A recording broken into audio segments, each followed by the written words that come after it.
history is so important because it's the same ones ruling over us since 2000 years.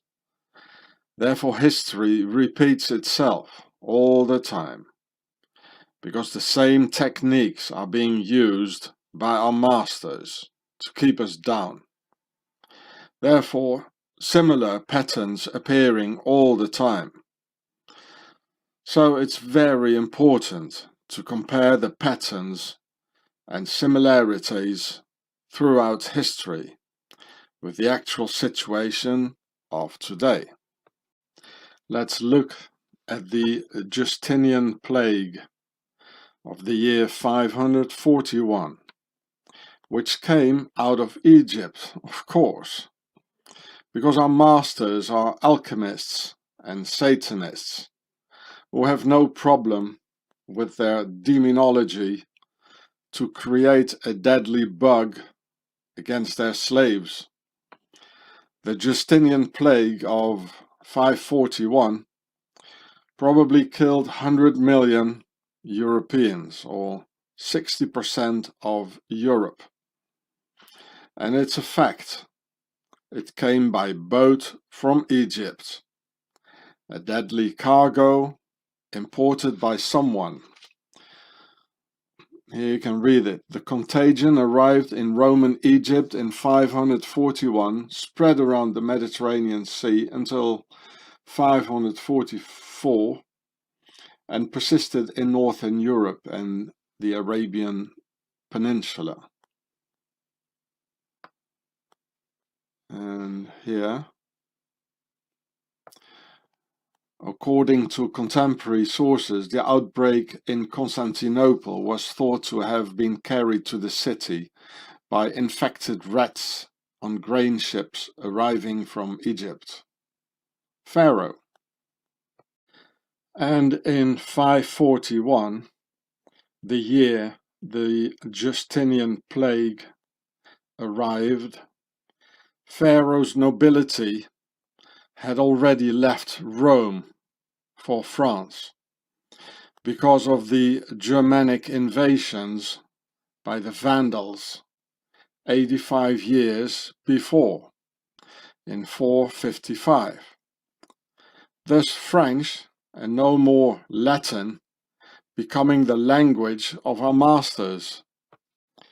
And therefore we are still being ruled by Rome, with their senates and governments, and crushed by their legions in a contemporary uniform.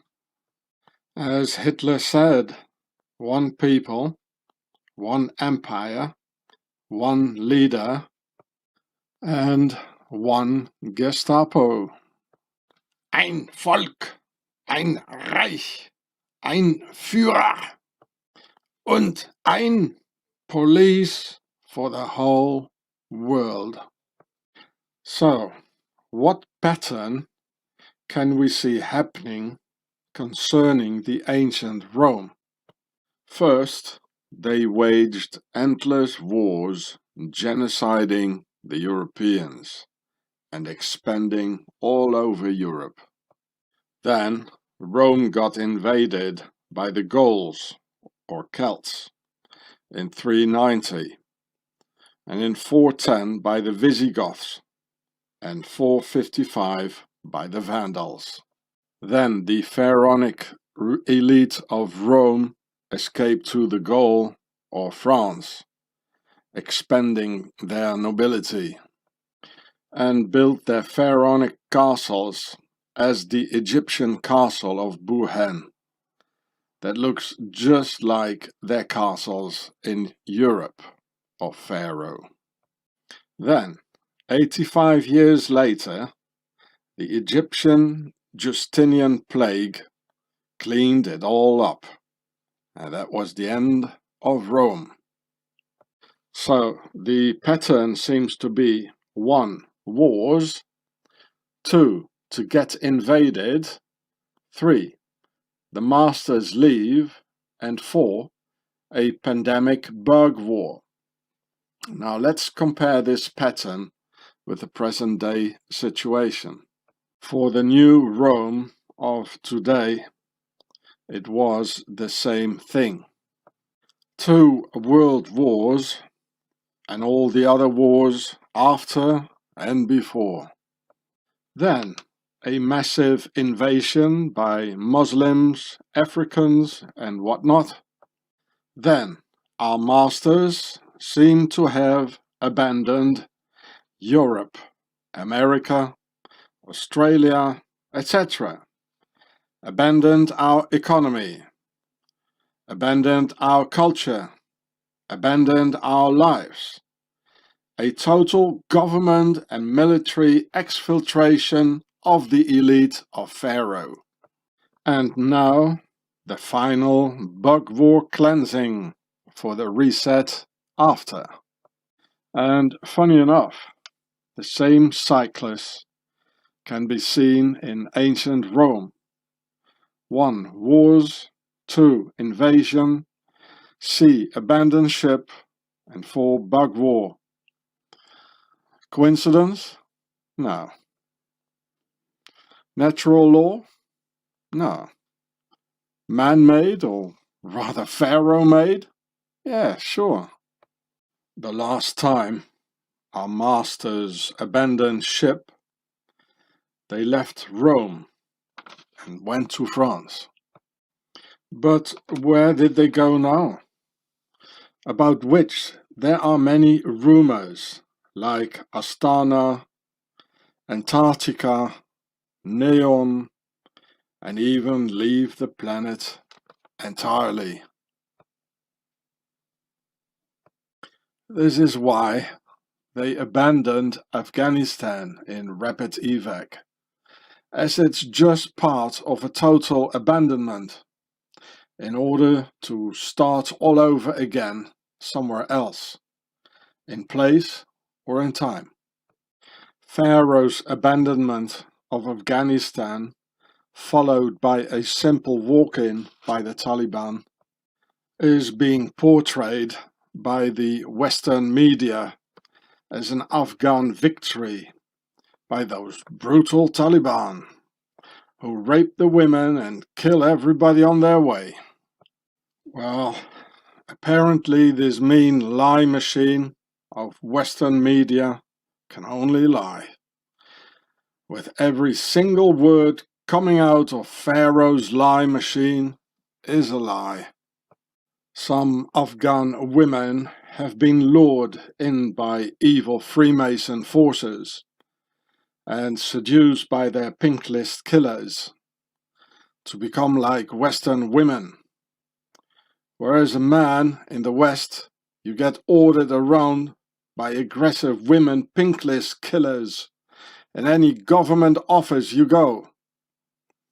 Just look at the pink list killer logo with the inverse satanic cross, which will knock you out with a fist if you're just a man.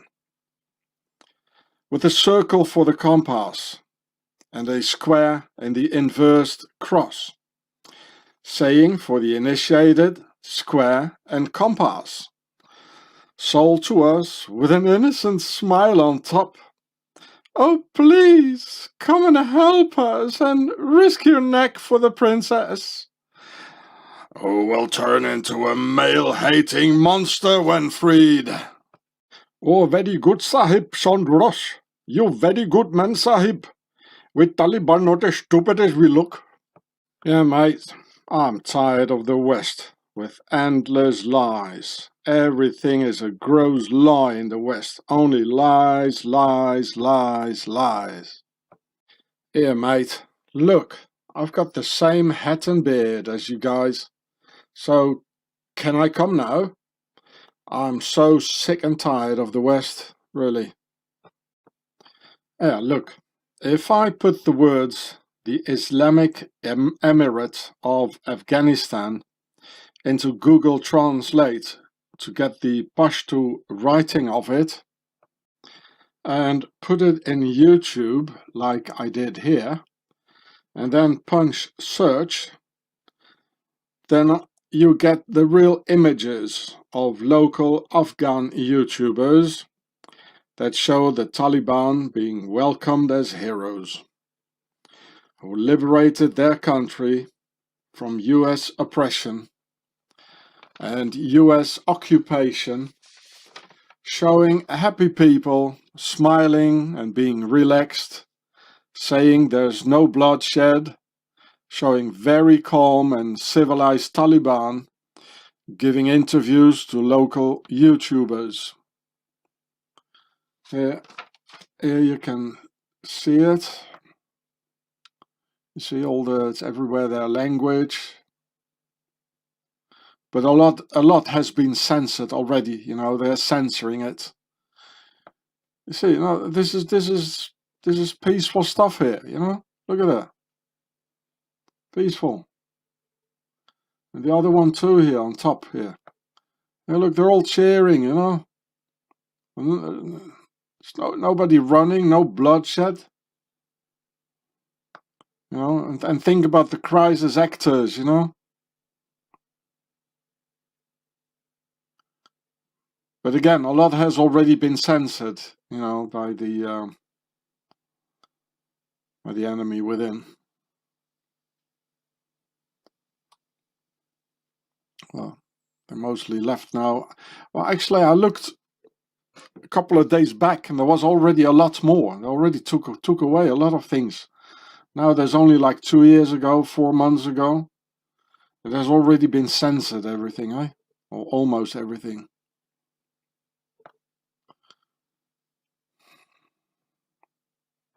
Here, look. I think these are the normal women without a inversed Christian cross. And without square and compass and all the rubbish, you know, they show in all the Western newspapers. No, this is from there, you know, you get this if you punch their letters in it. Look how she's smiling, you know, they're happy. They're happy, they're being freed. And this is on Tolo News. And you see the Taliban dudes here standing behind here. And this is from August the 19th. Or like this one here, from Afghanistan News, Kabul first day under Taliban rule. August the 17th, 2021, 500,000 views. And look, they're smiling, they're all relaxed, they're just standing there, you know. And this is what you get if you punch in their letters, you know. Have them speak for themselves, you know. Don't trust the Western media. Or like here from August the 20th, 2021, you see, in their lingo from a channel called Kabul Lovers. You know, you know, the reporter says, hey, you come here, Taliban, you know, I want to interview you. You know, this is nothing, or, you know, like here, people are happy, look at them, you know, look at the little picture here. They're with flags and, hey, we're happy, freedom, US go home, you know. Look at that.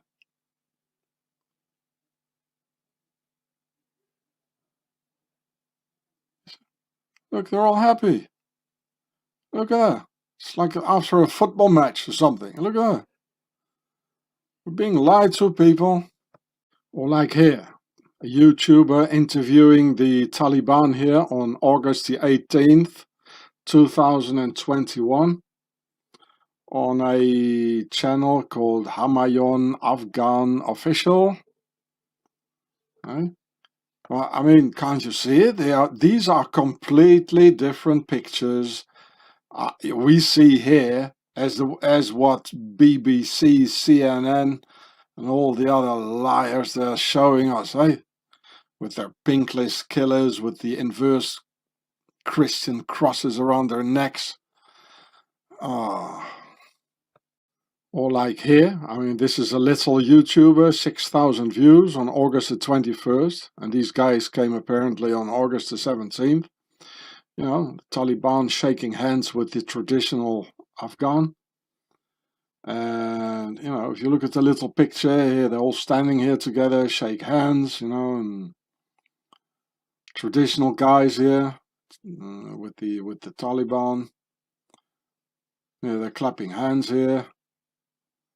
I mean, this is not the same what the Western media are showing us, eh? Hewitt Press. I mean, give them a hand, people, and leave some nice comments to these people. I'll see if I can put the links in the under the video. If I don't forget, I usually forget all these things. Or this one here, I put the name in the Pashto like writings, and it came out in English on August the 20th. First Friday celebration of Kandahar, Afghanistan after takeover. It's a celebration, eh? They're happy. Yeah, you see that, yeah. Look, they're all sitting there, and I don't know, it's like on a marketplace here, or they're praying, Friday praying and market, everything at the same time. No killings, no bloodshed, nobody's getting stoned or, you know, or like terrorized or...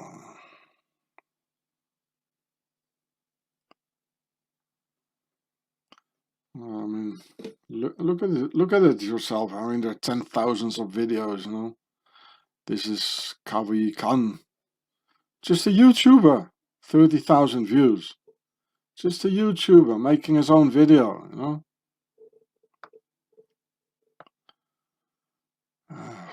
Nobody's getting whipped or punished or nothing of the kind. Oh, I'm so sick of Western lies, where everything has become a lie in our part of the world. Like the lies of President Biden saying that the US abandoned Afghanistan out of human compassion. So no more American lives will get lost over there. Oh, since when the lives of US soldiers are taken into value by the president and his Freemason government? Dispensable soldiers, dispensable slaves, dispensable armies, dispensable people. Well, bye-bye Biden. Get out of here. Back in Europe, these government war criminals and pharaonic liars founded the Bilderberger by the Prince of Darkness, Bernhard zur Lippe Biesterfeld, a high member of the SS, and friend of 007, Ian Fleming, friend of the British Royals, and he was a member of the Order of the Garter. More than 10 years ago, I went protesting against the Bilderbergers at the Bilderberg conference of Saint Moritz in Swaziland in 2011. I gave many interviews there, but this one here was the only one left I could find. All the other interviews all got genocided. So it is here. There's the title, Bilderberg Meeting 2011, Collettivo Themis. Oh, well, nice name, eh? Themis. Themis is the Greek Ma'at, where the 42 principalities of Ma'at came from, now called the 10 Commandments of the Bible. So that's probably the reason they're still there, Collettivo Themis. You know, probably, well, I'm 100% sure, you know, Freemasons or children of Freemasons, descendants of Pharaoh. Funny, eh?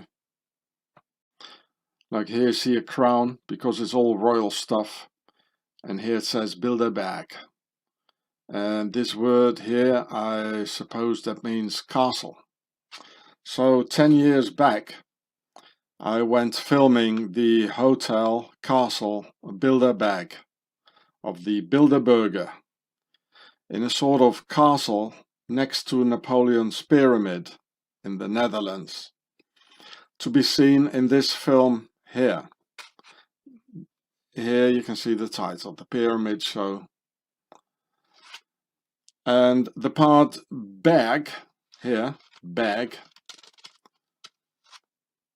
as in Bilderberg or Bilderberg in English, means a mountain in German, and I guess in Dutch too, as it is in Afrikaans as well. In a country that is as flat as a pancake, and the highest top no higher than probably 50 meters or so. So, anyone looking for flat Earth? I think I just found it for you. Now, who would give a name referring to a mountain in a country where there are no such things as mountains? But there are mountains in Germany, Berge or Berg. Here from the Google translation from German into English, Berg, mountain, as in Bilderberg, Bilderberger, Bilderberg. Just as the first part of the name Bilder. Bilder is not Dutch, which I checked in the internet. Bilder is a German word meaning pictures in plural. It says, the Google translation German, Bilder, as in Bilderberg, it means pictures in English. Bilderberg, Bilderbergers. So, altogether, Bilderberg, it says mountains of pictures for Bilderberger. So here in the Google Translate from German, Bilderberg, we have to put a hyphen in between, and into English it says pictures mountain. Yeah, pictures for Bilder and mountain for Berg or Berg. Mountains of pictures. And mountains of pictures refers to the only place in history where we have seen that, and it was also in Germany, where there were mountains of shoes, shoe bag, the Schuberg, the Schuberger, mountains of glasses, Brilleberg, in German, Brilleberger, mountains of human hair, der Haarberg, Haarberg, Haarberg, Haarberger, and mountains of pictures as some relic of all the extinguished lives.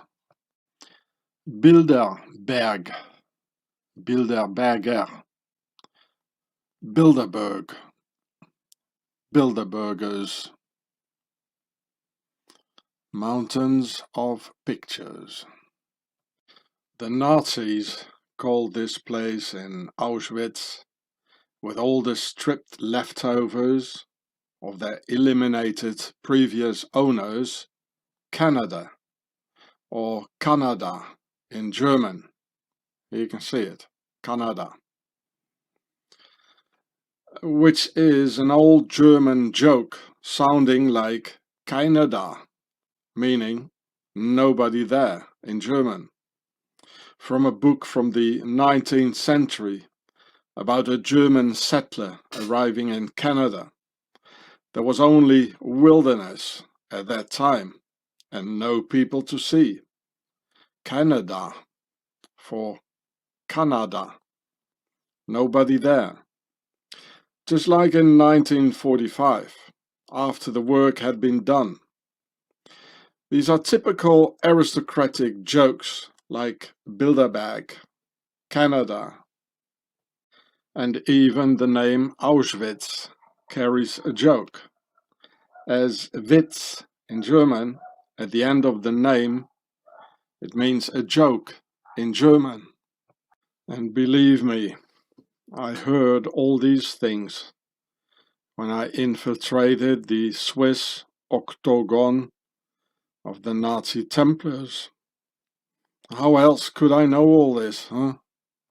Therefore, the SS Prince Bernhard chose the name Bilderberger as a reference to total control over humanity that Pharaoh could exert over their victims in Auschwitz, trapped inside like stuck into a mousetrap. Also, like for those who will experience this soon, those who refuse to accept Pharaoh's poison in their veins, or 28,000 defenseless white Christian Boer children in South Africa, all murdered in British-made concentration camps by Pharaoh's nobility, Lord Kitchener, and his bloodthirsty pal, Lord Winston Churchill, born in the Blenheim Palace, son of a duke. So the royals and their victorious queen could steal the Boers' gold and diamonds, which the Boers had found. Here you can see the victorious queen, Victoria, who waged a lot of dirty wars. Napoleon's pyramid is called the Pyramid of Austerlitz, and the Bilderberg Hotel next to it, the Castle of the Kirkibosch. Here, don't know really how to pronounce it. And the whole area has a high pharaonic density of obelisks, emperors, pyramids, kings, queens, Bilderbergers, octagonal palaces, and most of all, royal Nazis. So why am I showing this to you? Because here was the house of the German emperor when he got kicked out of Germany, and somewhere here was the Austerlitz, was this pyramid of the of Napoleon. I think it was like here. The Bilderberg Hotel also like next to it, and I think like here was the palace where the Prince of Darkness, the SS Prince, was living, the Prince Bernhard. So he was living right next to the German Emperor, himself also deep into Nazism.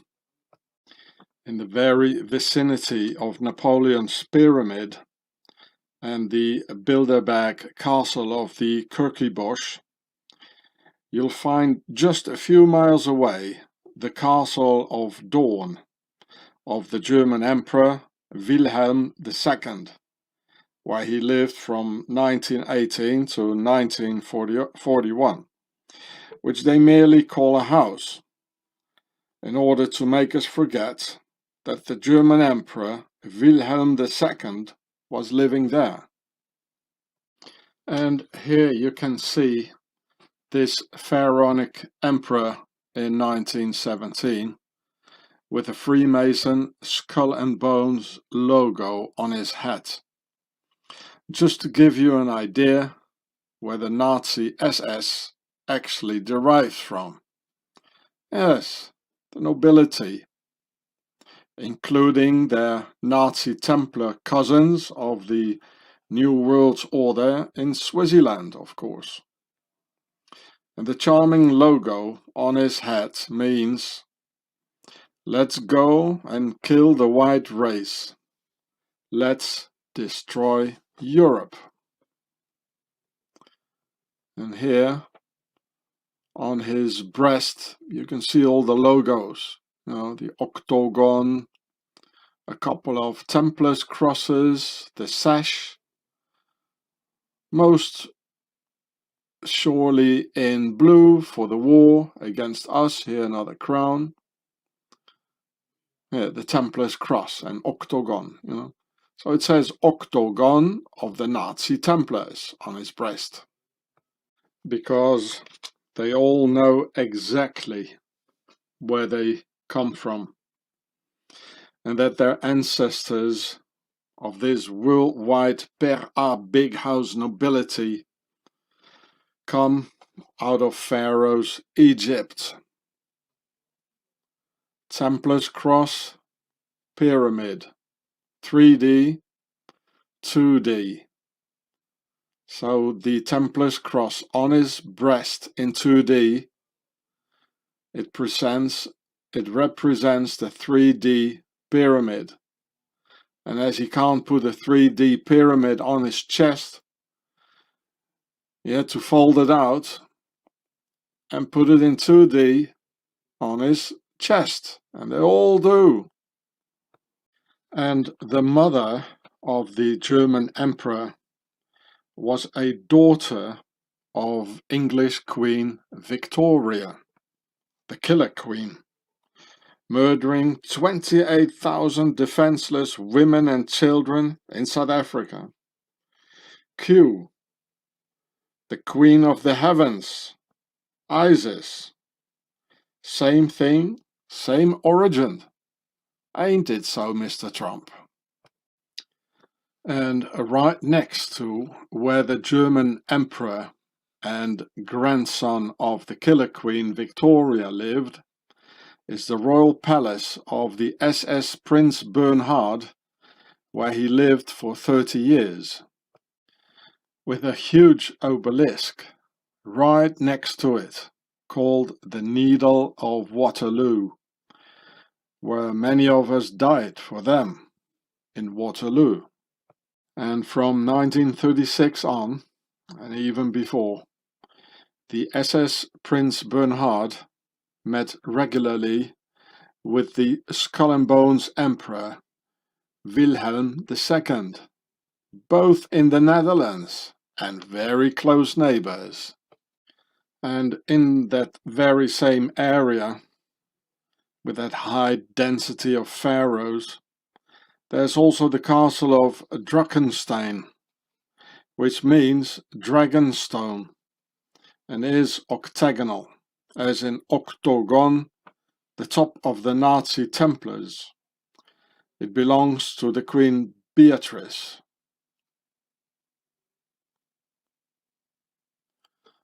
And this castle is right next to where the Skull and Bones Emperor of Germany lived and the SS Prince Bernhard.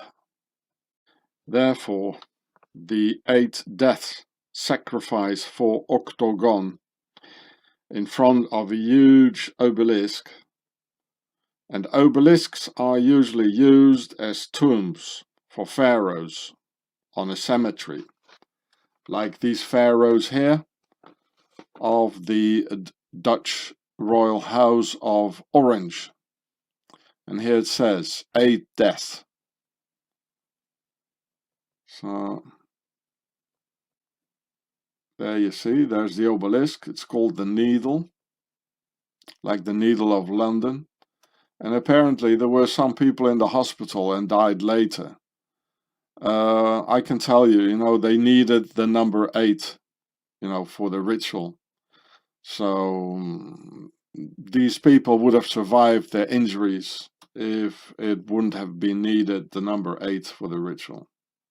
So in this dense pharaonic fantasy world area, full of SS princes, kings, skull and bones emperors, castles, obelisks, bilderburgers, pyramids, dragonstone castles, unicorn order of the Garter, rituals, evil deeds, and Nazi Templar SS. It's like being in some fantasy film like Harry Potter and whatnot, through which our masters try to make believe our children in unicorns, dragons, and magic castles. which have an entirely different meaning for our masters, making me think of what Arizona Wilder said about these royal dragons and their appetite for children. Here is your dragon with the royal lion. To make the world of evil seem harmless to our children, taking it with them into adulthood. And all these evil rituals must have driven the husband of the queen completely nuts. Plus some more suspicious death cases running in this richest family of the entire world.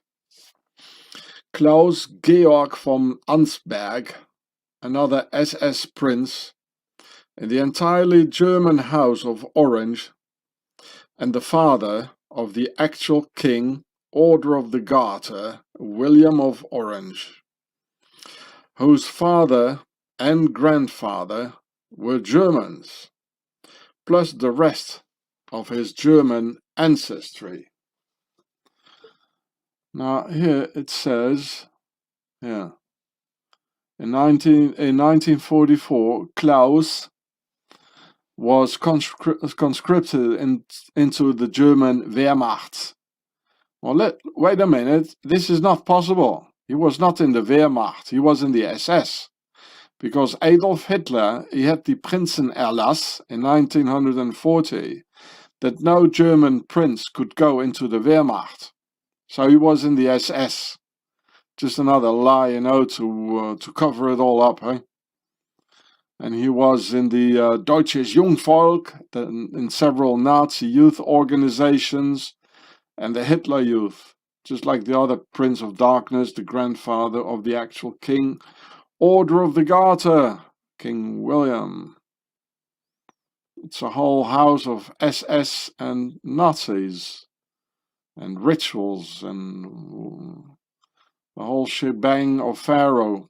Therefore, the prince can be seen here in the death skull uniform of the SS, most likely participating in all sorts of genocides and butcheries, because it is impossible he was in the Wehrmacht, because of Hitler's Prinzenerlass from 1940. Everything they tell us in their media is a lie, people. In fact, all nobles went into the SS, where they could kill without danger for their own lives, as the SS was a wave of murderers after the wave of battling German soldiers of the Wehrmacht, cleaning up the way so there was no more danger for the SS. Therefore, the SS are the very same as the Knights Templars, a bunch of cowards murdering wealthy noblemen full of occultism, while the Europeans did the real fighting for them. The Nazi Templars of Octagon and their Swiss base in the Alps.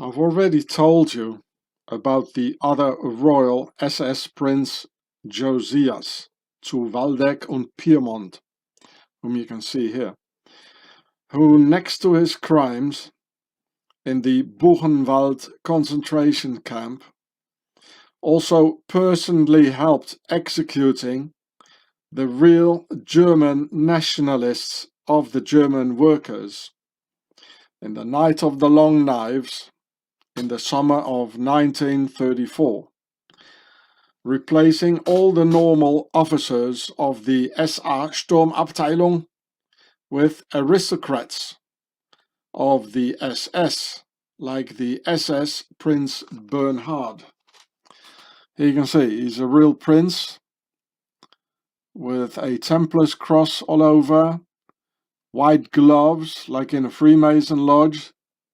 Seems to be a skull of death here. And this one here, it says square and compass, as I told you, which all comes out of Pharaoh, Pharaoh's nobility. So there are 4 squares in it, and the whole thing is in a circle for the compass. So if I scroll down a little bit, and you can find it in many other places here, what I'm gonna read for you. The whole story is interesting. So it says, Waldeck was severe, hard-driving and ambitious. To cite an example, he oversaw an SS execution commando. So the SS executed the SA. That's what I'm telling you. The real Germans were replaced by the aristocracy. This is how Pharaoh got rid of the real Germans, of the German people, normal Germanic people. These pharaohs got rid of them. Yeah, he oversaw an SS execution commando at the Stadelheim prison near Munich during the Röhm Purge in June 1934, the night of the long knives, when he had to order the executions of several former comrades. Yeah, comrades. Well, he gave him the name of comrades. He just stabbed them in the back. It gave him no pleasure, but it was necessary to the future of the Nationalsozialistische Deutsche Arbeiterpartei, which he would defend with his own life, if necessary. Wenn alle untreue werden, so bleiben wir doch treue. Yeah? That means untreue, it means not faithful, and we stay faithful. That means the real Germanic, normal Germans, they were not faithful, but within the aristocracy, the SS, they stayed faithful, but to a completely other thing. They wrecked Germany and they murdered German people.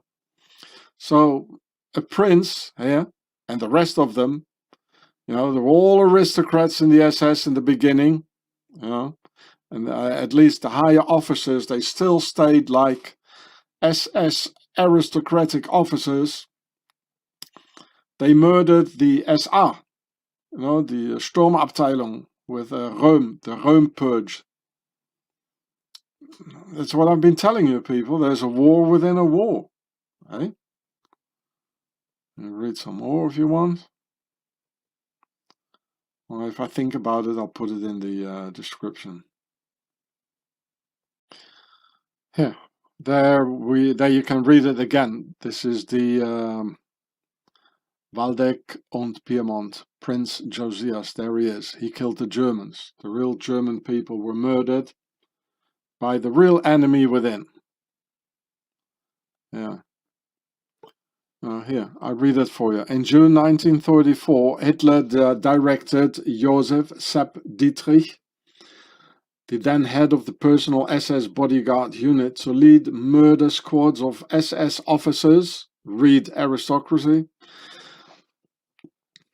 and men to round up and shoot the leaders of the SA, read normal German people, Workers' Party, in what became known as the Night of the Long Knives.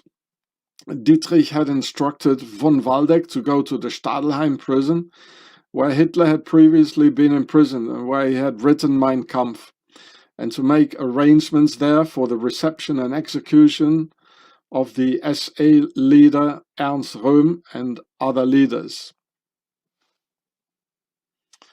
This is where the aristocracy rounded up the real Germans, the real German nationalists, and then went on, the SS, they went on to pretend to be real Germans fighting for Germany while killing real Germans who wanted actually the best for Germany, whereas the SS and the whole Nazi bunch, they didn't want the best for Germany.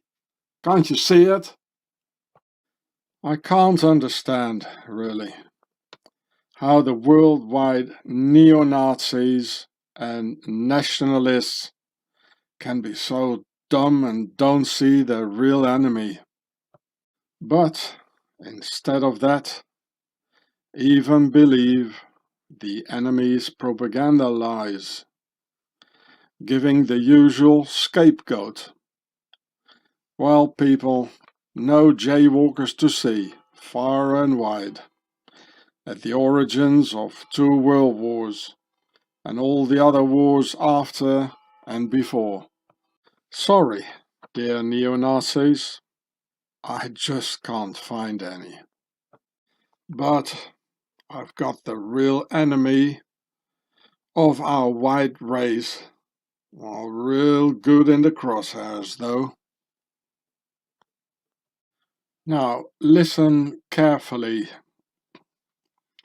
This SS Prince General Josias zu Waldeck und Pyrmont was even a nephew of Queen Emma of the Netherlands.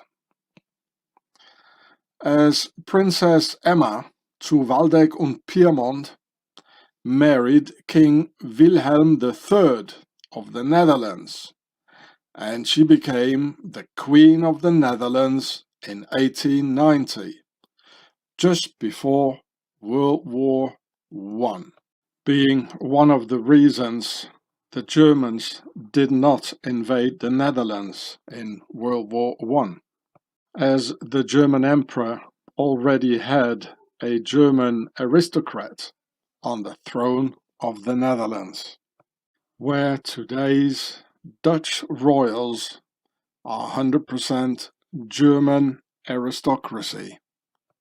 Not very Dutch Queen Emma zu Waldeck und Pyrmont, and aunt of the Prince SS General von Waldeck, was of course the reason that the warmonger and butcher of millions of Europeans, the German Emperor Wilhelm II,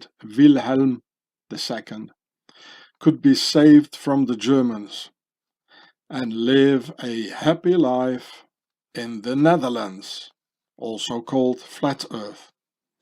Here to be seen with a Freemason right hand, the hidden hand of Freemasonry, under his jacket, thus enabling the preparations of Nazism and World War II in the hope to reinstall the monarchy in Germany.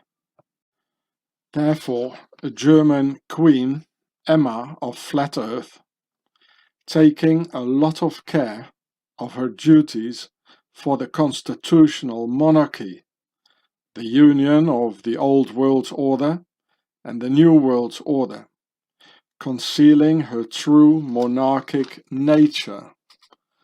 Now here it says, she met personally with every government minister at least once every 2 weeks to keep herself informed of all political issues, and strictly adhered to the rules of the constitutional monarchy. She used the trust she gained by respecting the constitutional forms, by using her influence within political issues she did care about, oh very smart, which resulted in compromises in which she often managed to get her will. Oh, you see. One statesman commented that Emma was efficient because she combined a strong will with soft forms, something they had not been used to. And this is one of the mottos in Freemasonry, what President Roosevelt once said. He said, "Speak softly and act hard. Speak softly and carry a big stick." Theodore Roosevelt. And Queen Emma understood the Freemason trick of hidden hands and verbal concealment very well, and thus 2 world wars were prepared under cover of darkness, and nobody saw it coming. The SS General Josias zu Waldeck und Pyrmont only served 3 years in prison after the war for murdering the real German nationalists in 1934 and jaywalkers in Buchenwald. Only 3 years. So please do not show your children any videos of fairy tales with charming princes riding unicorns, returning to their dragonstone castles, and don't make your daughter hunger to become a princess, making it easier for Prince Andrew to seduce her on Jeffrey's Templars Island. Look, here's Jeffrey's ranch in New Mexico. We all see the square and compass. It says square, it's in a big square with a circle. So it says square and compass. And it's divided. There's also a couple of squares here because it's like a cross or a crosshairs. And there are 4 parts in it for the concept of 4. And the here are 3 parts, 1, 2, 3, 3 lanes for the concept of 3. And it's also the sign of the zodiac, as the Zodiac Killer, or on the Swiss watch. So it's the same symbol as for the symbol of the Zodiac Killer here. And I made this video about it here on my Israeli channel, and it's the same title I had in my video on YouTube. It's the same as Jeffrey Epstein has on his New Mexico ranch in America. This aristocratic mass murderer, the SS Prince Josias of Waldeck and Pyrmont, had a son with his wife, the Duchess Altburg von Oldenburg, whom they called Wittekind. It means the white child, maybe like the pale horse, and whose godfathers were Adolf Hitler and Heinrich Himmler, and who became a lieutenant colonel in the present-day German army. Here you can read it in this website here in Wikipedia, former German nobility in the Nazi party. So Prince Josias and his wife, the Duchess Altburg of Oldenburg, were the parents of Wittekind, Prince of Waldeck and Pyrmont. Adolf Hitler and Heinrich Himmler were his godfathers. Wittekind, who served in the German armed forces as a lieutenant colonel, succeeded as head of the House of Waldeck and Pyrmont when his father died on November the 30th, 1967. So this war criminal here, the Prince war criminal, well, he lived another 30 years in liberty and having a good time, you know, while he was a general in this here, in the SS, and murdering people. It's the same one still ruling today, huh? You can see that. A lieutenant colonel, his son. Same ones, nothing has changed. So here is the coat of arms of the Royal House of Waldeck und Pyrmont, showing the octagon twice, 7 feathers on top for the concept of 3 plus 4, making 7, the holy number of the pyramid, a square in the helmet for the concept of 4, and 3 dots next to it indicating square and compass altogether. And around the cross with 4 squares there are 8 dots for octagon all around it. So here is the octagon star, and here once more 7 feathers. It's a concept of 3 and 4 together making 7, the number of the pyramid. 3 dots here for the concept of 3, and this is a square for the concept of 4, and it has a cross in it for the concept of four. So it says here square and compass, which it says on the helmet. So here's the royal house of Waldeck. And here's their coat of arms. It shows a bit differently than the other one. Here it has 3 octagons. And I'll show you the one Here is the Dutch-German queen, Emma zu Waldeck, owned Piedmont. The queen of the Netherlands. It's all in German here. I don't think there was an English version.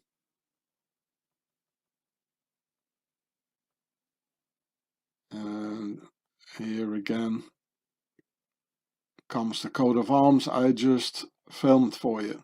Stammwappen in German. So I quickly show you some more of the royal houses in this website on Wikipedia, former German nobility in the Nazi party. And that's why Adolf here is having such a terrific time with the son of the emperor. The Emperor William II, his son, with the octagon around his neck. And okay, let's go. So the Kingdom of Prussia here. I'm not going to read it all for you. You can do it yourself, And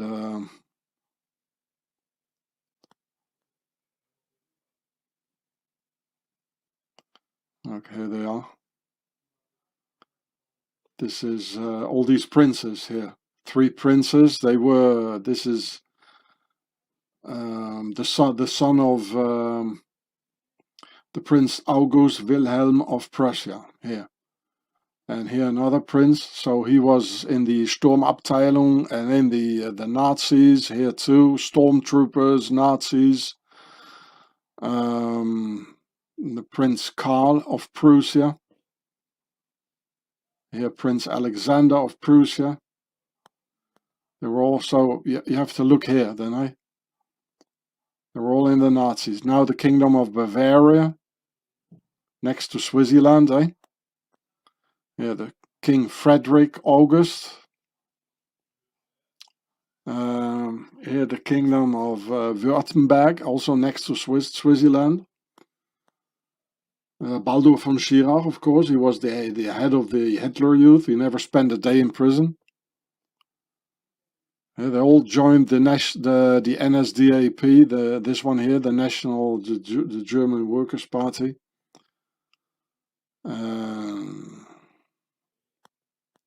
Here as well.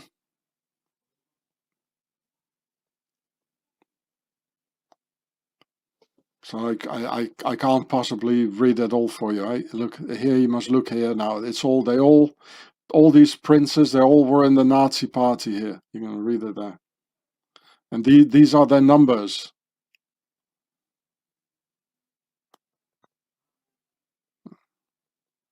This is the Duchy of Baden. I can't read it all that. The Duchy of Hesse. And the Grand Duke of Hesse. Look, the Philip of Hesse, second from right. He's always pulling his arm up, Heil, heil. Having a nice time, killing people and killing the Germans. They were all in the NSDAP here. So this line here, this column is NS, and this is the military ranks here. Sturmabteilung, SSSS, of course, the all princes with their coats of arms are here. This is when they joined in 1930.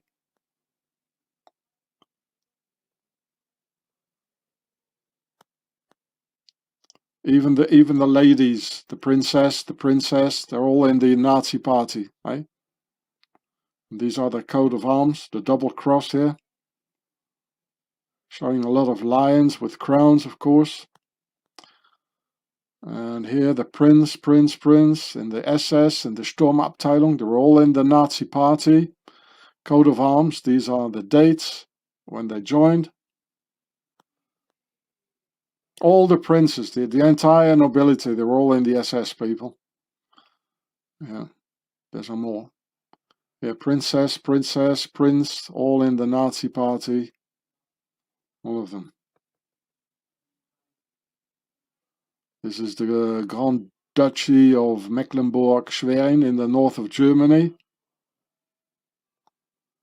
Here it says, NSDAP, the Nazi party, when they joined, military rank, SS, title, and this is the royal house. I could tell you a lot more about it, but that will take too long, eh? So just look for yourself now, eh? And look at the pictures, you know. I don't see any jaywalkers. I don't see any, eh? It's all a lie. And of course there were some, but they were not real jaywalkers. They were the RF Rav. And the whole nobility here, they come out of the RF Rav. It means Pharaoh. The RF Rav, it means Pharaoh. When they crossed the dip, you know, with the Exodus, leaving Egypt. Duke Charles Edward, well, that sounds sort of English. Well, it's one family, you know. He's another grandson of Queen Victoria, the Killer Queen. It's all one family. It's the Per-A, where the word Pharaoh comes from. Oh, here's another, all English here. We're all in the Nazi party, probably.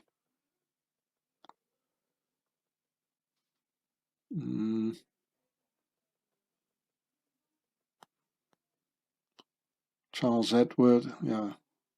Charles Edward held the same SS rank as Prince. He was a general. Well, Charles Edward was a general. Whoa, Charles Edward between Hermann Göring and Joseph Goebbels here. Mussolini, well, he was called Il Duce, means the Duke. Living in a castle, married to an aristocrat, and he lived 2 years in Switzerland where they taught him. Yeah, Saxe, Coburg and Gotha. Nazi party when they joined, the military rank, Prince Rainer of Saxe, Coburg and Gotha. A lovely bunch, aren't they? Sturmabteilung. Anyway, they're all the left column, there's all filled up. They're all in the Nazi party. With their numbers. It's a very good site, a very good YouTube site here. The Duchy of Saxe-Meiningen. They all joined the Nazi party, all these princes, all, you know. And maybe if it doesn't show a military rank, you know, it's even more dangerous because they hide it. You know, like talk softly and keep a stick behind, eh? Roosevelt. Here too, princess, prince in another one. He looks like the SS prince. Well, he was in the SS. He was an SS prince of Lippe, just like the Prince Bernhard. He was in the Nuremberg trials. Well, he never did a day in prison, of course. Ah, here he is, the Prince Bernhard. He was in the Sturmabteilung. He joined the Nazi party in 1933. And then he became a wing commander in the RAF. Well, can you believe it, eh? He's a friend of George VI and Churchill and Ian Fleming. They just turned their vests around, eh? Yeah, all more princes, all Prince Karl, Christian, Prince Ludwig, all in the Nazi party. And they probably all were in the SS as well. Murdering and raping people all over. What the aristocracy have always been doing. Yeah, Schaumburg-Lippe, the principality. More princes. All in the Nazi party, having, what is this, I can't read it here, but anyway, it's the Sturmabteilung. And they betrayed the real Germans in the Sturmabteilung, and they murdered them all in the night of the long knives. The Principality of Schwarzburg, it's like Blackwater. Principality, here we are, Waldeck-Pyrmont. I already told you enough about this one. Here we got Josias. Even his sister was in the, or his wife was in the Nazi party. His sister as well. Principality of Reuss-Greiz. Principality of Reuss-Gera. All in the Nazi party, all the princes. These ones too. Oh, okay, that was it. Hey, people. And even the Dutch king, William II, from 1792 to 1849, was a son of German Emperor of Prussia, Wilhelm I. Here it says. So King William II was the son of William I and Wilhelmine of Prussia. You know, so well, the whole flat Earth is German. So here you can see it one more time. The killer queen Victoria here, and the grandson, her grandson, is the Kaiser Wilhelm II of Germany, the World War I butcher of Europeans. And King George V is a cousin of his, together with the Tsar Nicholas II. They're all cousins. It's one big family who sent you Europeans into the war and you die by the millions. And now they want to stick their poison into your butt.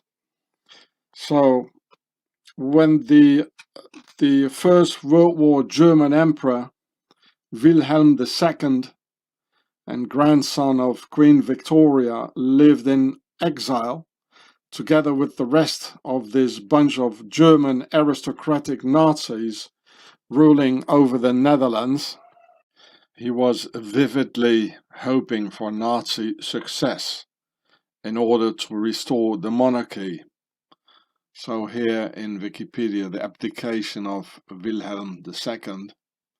In the early 1930s, Wilhelm apparently hoped that the success of the German Nazi Party would stimulate interest in a restoration of the monarchy, with his eldest grandson as the fourth Kaiser. And he was a fanatic anti-jaywalker and absolutely thriving during the anti-jaywalker pogroms of 1938 during the Crystal Night. So here is views on the capital views on Nazism in Wikipedia of Wilhelm II, the German Emperor. And here he had the nerve to say that he agreed with the Jewish pogroms and understood why they had come about. And here a little bit down here. Here it says that he is anti-England, anti-jaywalkers, anti-Freemasons. And he argued that the English ruling class were Freemasons, thoroughly infected by Judah. You remember the picture being him like, with the hidden hand? So Wilhelm asserted that the British people must be liberated from Antichrist Judah. We must drive Judah out of England, just as he had been chased out of the continent. That was the German emperor, living in the Netherlands, being a friend of the Prince of Darkness, the SS Prince. And all his sons were in the SS and in the German Nazi Party. And you can't take a single word seriously what these pharaonic liars tell you, accompanied by their charming smiles or serious expressions. The guy was a Freemason. There is no doubt You don't put your hidden hand like this, like an important person like this, the hidden hand of Freemasonry. And he was also in the Order of the Garter. The lie is their biggest weapon, just as we can see today with the poison they want to put in our veins. Just turn everything around what the politician, kings, queens and media say. And you'll have the truth. As simple as that. It's all inversed speech of evil. Now, you picture the guy again with his Freemason hand, the hidden hand under his jacket, and I'll read it out for you again, here in Wikipedia about Wilhelm II. So picture the emperor with the hidden hand, and listen. He argued that the English ruling classes were Freemasons, thoroughly infected by Judah. Liars. And there's a reason to it. Even foreign nations, like here the Marshall Islands, they have made stamps about this terrible happening. It says the bombing of Rotterdam, Low Countries invaded in 1940. So when the Netherlands surrendered in May 1940, because the Nazis started to bomb civilians, as in Rotterdam, with thousands killed, he wrote to Adolf Hitler, "My Führer, I congratulate you and hope that under your marvelous leadership, the German monarchy will be restored completely." Here you can read it. Being true aristocratic gratitude to the country and people who saved him in 1918, giving him asylum when he got kicked out of Germany. Thanks a lot. The SS Prince General Josias zu Waldeck von Pyrmont was even a good friend of the Dutch Queen Wilhelmina, of the very same Waldeck family, and with her son-in-law, SS Prince Bernhard, all around. So here you can read from this website here. The Erbprinz, hereditary prince, had an extraordinary and varied career and enjoyed an especially close relationships with Himmler, Heinrich Himmler, the head of the SS, and the eldest son of the last ruling prince in Waldeck, the nephew of the King of Württemberg, and the Dutch Queen. So you see how from the aristocratic side, World War II got organized in the Netherlands in collaboration with Octagon of the Swiss Nazi Templars. Because in fact, there is the main monarchic Old World Order, vertical rule. There is the Swiss Templar New World Order, horizontal rule of the Republic. And yet, another party, the third party, which is the union of both of them through the Order of the Garter. And Emperor William II, the Freemason, he belonged to the Order of the Garter through his grandma, Queen Victoria, the Killer Queen. And you can read it. Wilhelm finished high school on his 18th birthday, received as a present from his grandmother, Queen Victoria, the Order of the Garter. And this is why he must have been a Freemason, because if you belong to the Order of the Garter, you must be a Freemason. It's not possible otherwise. And this is not just the Black Nobility, what some people say, but it's the entire pharaonic nobility, who are a huge menace to humanity and a danger to our freedom. They are the per a worldwide big house of Pharaoh's aristocracy, ruling over their slave race, and who cluster together in certain areas of the world, as shown here in Germany and in the Netherlands, or the Rambouillet area southwest of Paris, where I also filmed for you. The SS Prince Bernhard zur Lippe-Biesterfeld and husband of the Dutch Queen had worked for IG Farben, the company that produced Zyklon B gas to kill the jaywalkers and their children. He was a member of the SS and the SA Sturmabteilung, which he left in 1934, probably betraying the Sturmabteilung and helping to execute all original German workers, nationalists, who were rising up against the nobility and the elite.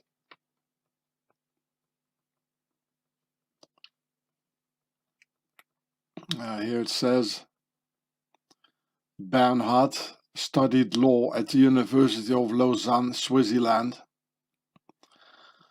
and he was in the SS. You can see that here. And the prince eventually went to work for the German chemical giant IG Farben in the early 1930s, then the world's fourth largest company, making it so logical that this elite and the nobility eliminated the German nationalist workers of the SA in the Night of the Long Knives. The SA Sturmabteilung just wanted freedom for the German people and enough to eat for their children. This SS prince had his own personal flight squadron called 322, which is the concept of 3 plus 4, as in the Yale Skull and Bones number. Here you can read it, the Dutch 322 fighter squadron in the RAF, can you imagine? It says one of the main initiators of this squadron was Prince Bernhard, the German son-in-law of Queen Wilhelmina, who lived in exile in London. Well, how can an SS prince fly for the RAF? You know, it's all the same bunch, people. You see the same number as the flight squadron of the SS prince flying in the RAF. The Skull and Bones number, which adds up to 7, which is the concept of 3 and 4. Square and compass. Yeah, there you go, the Skull and Bones 322 Royal Squadron. Yeah, with a Templar's cross on it. It's a Royal Squadron, you see? That's why it's 322, because this is where Freemasonry comes from. It's royal and it's the elite. And here it says something in Dutch, but I don't know what that means. And as he founded the Bilderberger group in 1954, it must therefore be clear that the Bilderberger are a group of royal Nazis of the old world's order and using the tools and facilities of the new world order. Yeah, there he is, the Prince Bernhard of the Netherlands. Charming fellow, isn't he? Not only the royal German houses of zu Waldeck und Piemont and zur Lippe-Biesterfeld and their genuine princes were in the SS and giving us 2 world wars, but there's a whole list of German royal Nazi houses, English royal Nazi houses, Dutch royal Nazi houses, etc., who were so and who are also the biggest enemy of the German people and of all of us until this very day, with all these aristocrats in the world and collaborating with the Octagon of the Swiss Nazi Templars, their base Switzerland. Nowadays, in Germany and in the entire world, they all hide it mostly. The aristocracy hides their aristocratic nobility origins, just like they've always been hiding their pharaonic origins. Like here, the former defense minister Ursula von der Leyen, related to the counts of Faber-Castell, and of course the royal house of Leyen, of the von der Leyen family, who gave governors to slave states like Carolina, Virginia or Pennsylvania, as it might be clear now that the slave drivers were all of Pharaoh's nobility and not us, the white race, who are slaves ourselves in a still feudal system by these pharaohs. And if I scroll down here,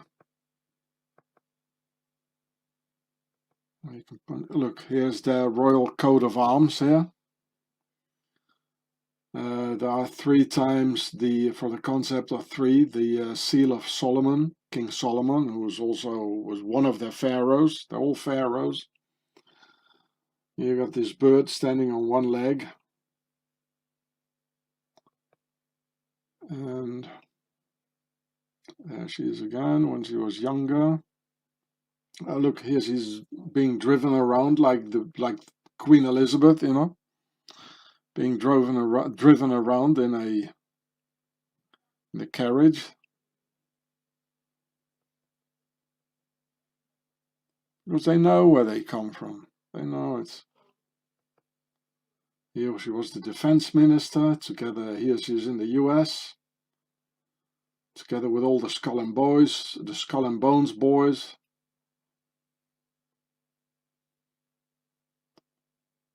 Here in India, same thing. So you can see she's an aristocrat.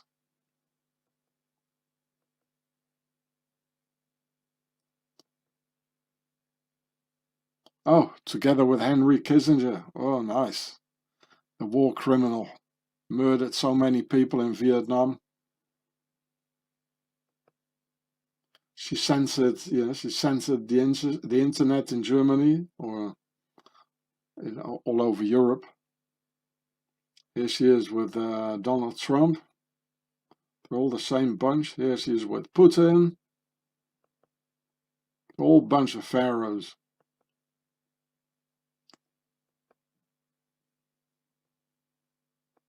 So here it says, House of Leyen. The House von der Leyen is an ancient German noble family of princely and historically sovereign rank. As a former ruling and mediatized family, it belongs to the high nobility, the Hochadel. And they also have a nice castle. Here, look, this is another coat of arms with 2 dogs this time. And here's 7, I don't know what, 7. The concept of 3 and 4. It has a crown with a Templar symbol. Here's their castle, Schloss Gundorf. Belongs to the family. Well, there you go. They never stop ruling, these pharaohs. It's going on since 2000 years in Europe. So here it is in German. Leyen Adelsgeschlecht, das Haus von der Leyen. Hochadels. Here's their coat of arms. The number 7. Some sort of a ferocious dog.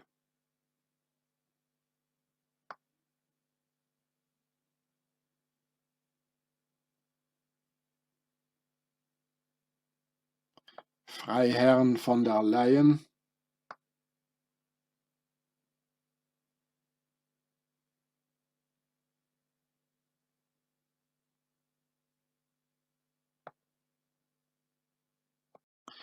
So here's another picture of their castle, or one of their castles, Schloss van der Leyen, the Lion Castle. It almost sounds like lion, eh? Lion, lion. So, of course, it comes from lion. Léon, Lyon in French. The Lyon, le Château de Lyon. So here you can read in the article about where she comes from. I'm not going to read it all for you. She comes from a family that had played a great role in the early colonization of the United States, giving governors to states like Carolina, Virginia, and that featured figures like James Ladson, a slave driver.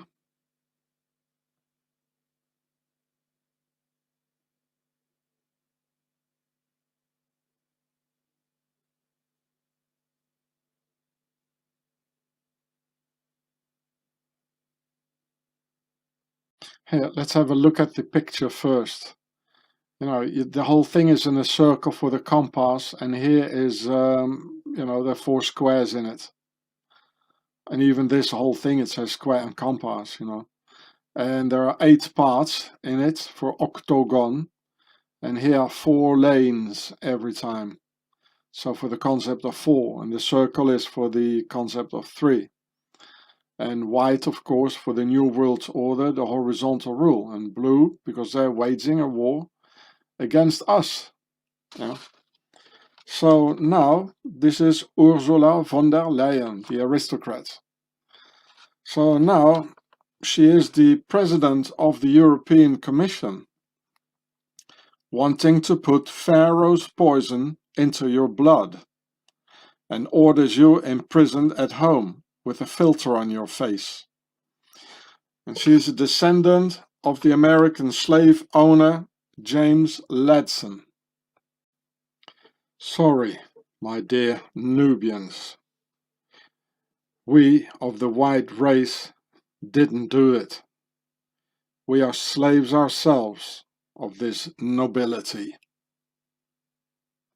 So this is the American slave driver James Ladson having 200 slaves, and among Ladson's descendants is Ursula von der Leyen, who briefly lived under the alias Rose Ladson. So the former German defense minister and actual president of the European Commission is an aristocratic descendant of US James Ladson, who had about 200 slaves. She is now the master and owner of all the European slaves, and telling them to be locked inside, cover their faces with some sort of a coffee filter, and take Pharaoh's poison in our veins, and kidnap our children soon, as already been done in Australia. So I quickly like to repeat this for the Germans. So James Henry Ladson ist ein Sklaventreiber in der Sklavenhandel. Der hat ungefähr 200 schwarze Sklaven, und unter seinen Nachkommen ist Ursula von der Leyen, die 1978 unter dem Pseudonym Rose Ladson lebte. And here's some German slaves with their babies protesting against the internet censorship by the aristocrat Ursula von der Leyen, saying Zensursula, as censur means censorship in German, fitting into the noble lady's name Ursula. Altogether, Zensursula. German Emperor Wilhelm II had 6 sons, who were all officers in paramilitary Nazi organizations like the SS and the SA, in the hope to reinstall the monarchy. Most of them were Nazis, and most joined the Stahlhelm political paramilitary pro-monarchy organization. So here I'll show you. This is the article here. You can all read it if you want.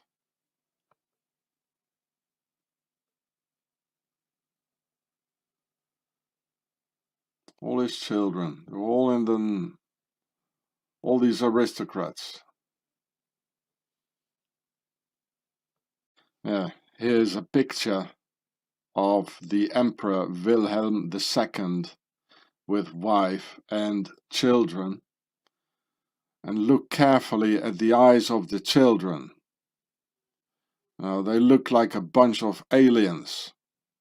As the children, because they're so young, they haven't learned yet how to hide it and how to conceal who they really are. Look at the eyes. This is not normal, people.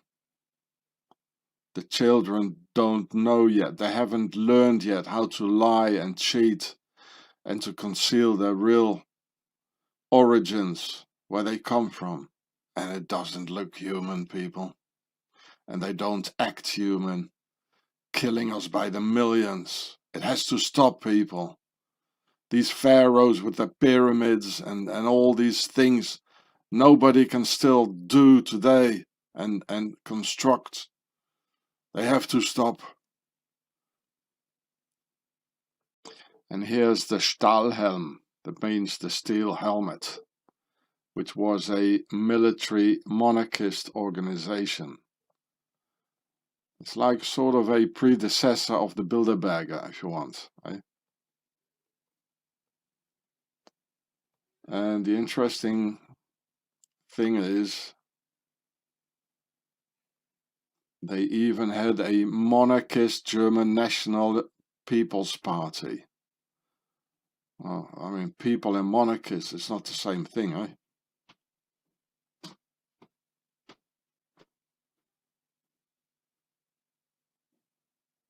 The German National People's Party. There they are.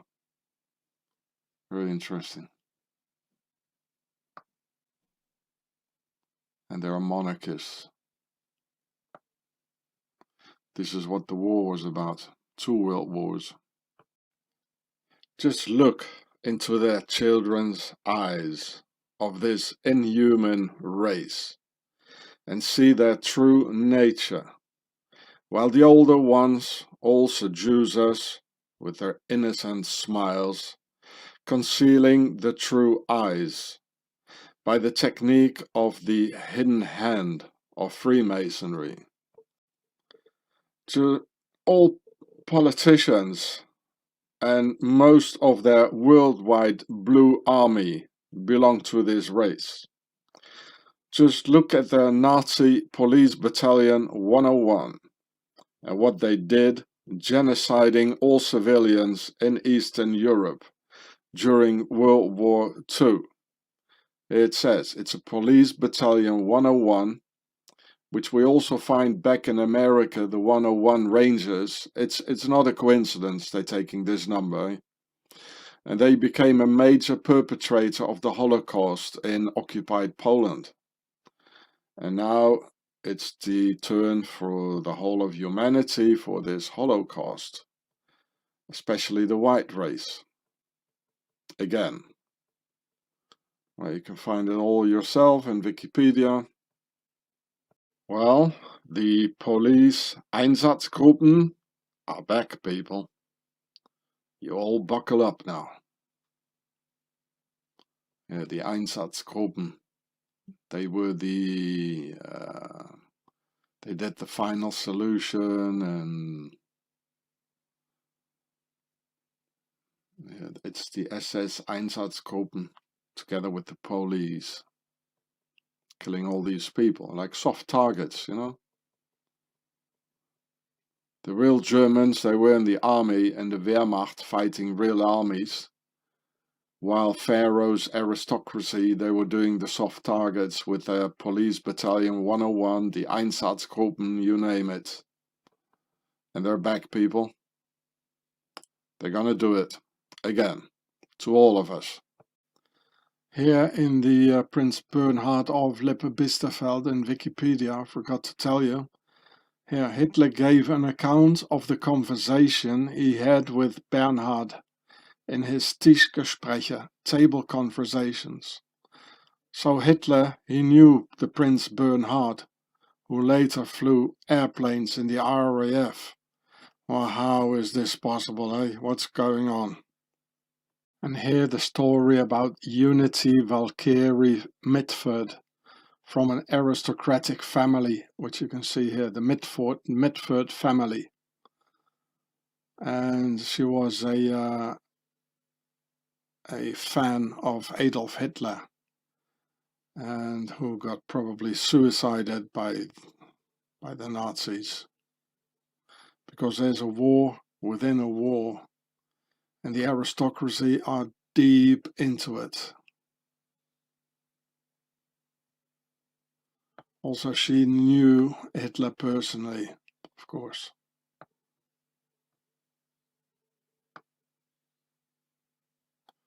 Two world wars because of the nobility, and we had to die for them.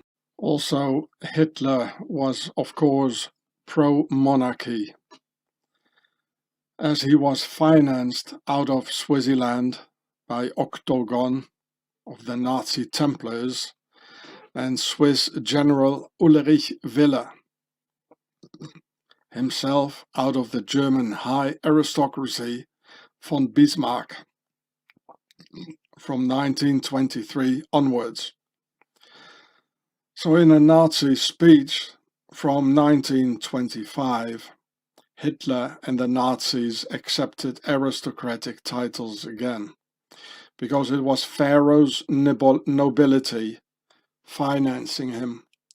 And here you can see Hitler together with the King Edward VIII of England. So this is an article from 1936 out of a Swiss newspaper, L'Information. And even the Americans, they had to draw their information out of Switzerland. And it says here, Hitler believes that a monarchy is the, and quote, this is what Hitler said, the best means of perpetuating the Nazi regime. So they had an alliance, you know. Chancellor for life, that's what he said, and guarantee the continued Nazi power. You know, he was together with all these, the entire European aristocracy with the Nazis. Here, the King of Hanover, King George. It's all aristocratic, the whole World War. Eh? And, you know, you think there is, you know, two parties, royalists and republicans. So the old world order and the new world order, and that's it. But it's not like that. There is still a third party, and that's the union of both of them. And they want it all. You know, the order of the Garter.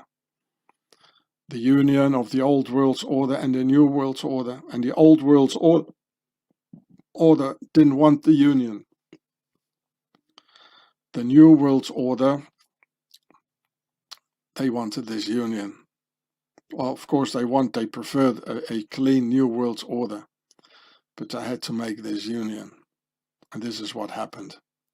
Two world wars because of these aristocrats.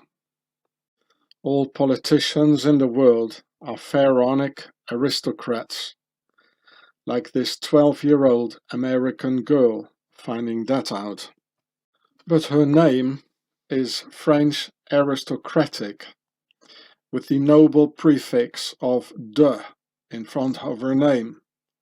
Brigitte de Avignon, d'Avignon, Brigitte d'Avignon. Of course, a 12-year-old didn't find it all out by herself, that all US presidents can be tracked back to one British king in common. This was a political move by the French Old World Order, probably in Louisiana, and trying to wake us up against the satanic New World Order of the Swiss Nazi Templars. She also has a very noble looking YouTube channel, and I guess she has tried to help us against this evil, just as the French King Philip the Fair did. It would be fair to presume that Brigitte d'Avignon got blacklisted for the rest of her life after she did that. So here's the rest of her channel. Oh, there she is. I always find beauty in things that are odd and imperfect. They are much more interesting. By Brigitte d'Avignon. Out of the union of Queen Emma of the Netherlands from the German Nazi house of zu Waldeck und Pyrmont and King Wilhelm III of the Netherlands was born the Dutch Queen Wilhelmina in 1880, the great-grandmother of today's King William of the House of Orange, with his garter lace jarretière ribbon on his thigh, in his Harry Potter cloak. Because all the constitutional monarchies belong to the Order of the Garter. There are no more real monarchies today, as they all became New World Order vertical rule of the Knights Templars, obeying to Swaziland. So here from Wikipedia, here Order of the Garter, you see all the royal houses that belong to the Order of the Garter, because the Allies won the war. That's why, because of 2 world wars. So this is their victory. Here's their victory page, if you like. And the Garter banners in St. George Chapel. Remember that the Knights Templars Chapel in Pontarlier in France, with all the chairs towards Christ, all the backs towards Christ in the temple. Well, it had St. George on top of it. You know, the Templars are very much into St. George. So you see the Duke of Cambridge, all the dukes, the Princess Alexandra, the Queen, the Earl of Wessex. It's all Oniswaki Malipans. There he is, the King of the Netherlands. Oh, he just popped out. Hello. Now, the King of Spain here, the King of Norway, the King of Sweden, the Queen of Denmark. They all lost the war. And we had to die for them, eh? The Princess Beatrice, married to the SS Prince, who finally flew a Spitfire. Crazy stuff, eh? The King of Spain, the Emperor of Japan. Oh, there he is. And the rest, well, read it yourself.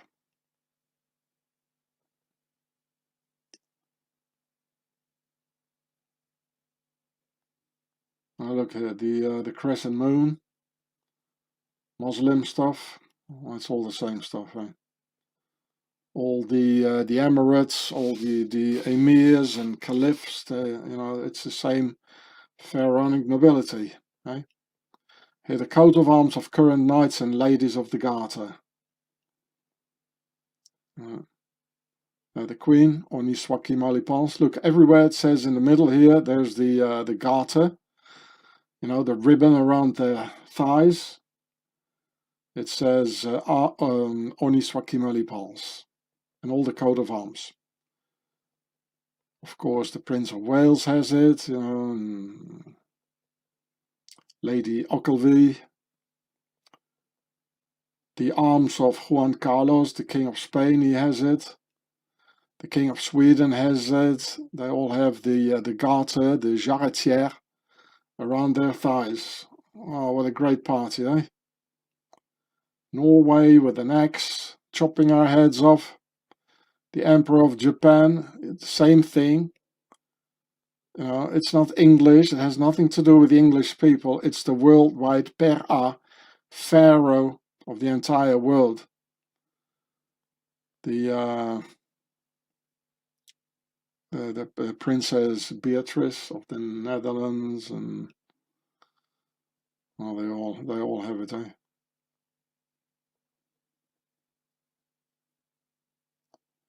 This is the new world order, and it is global.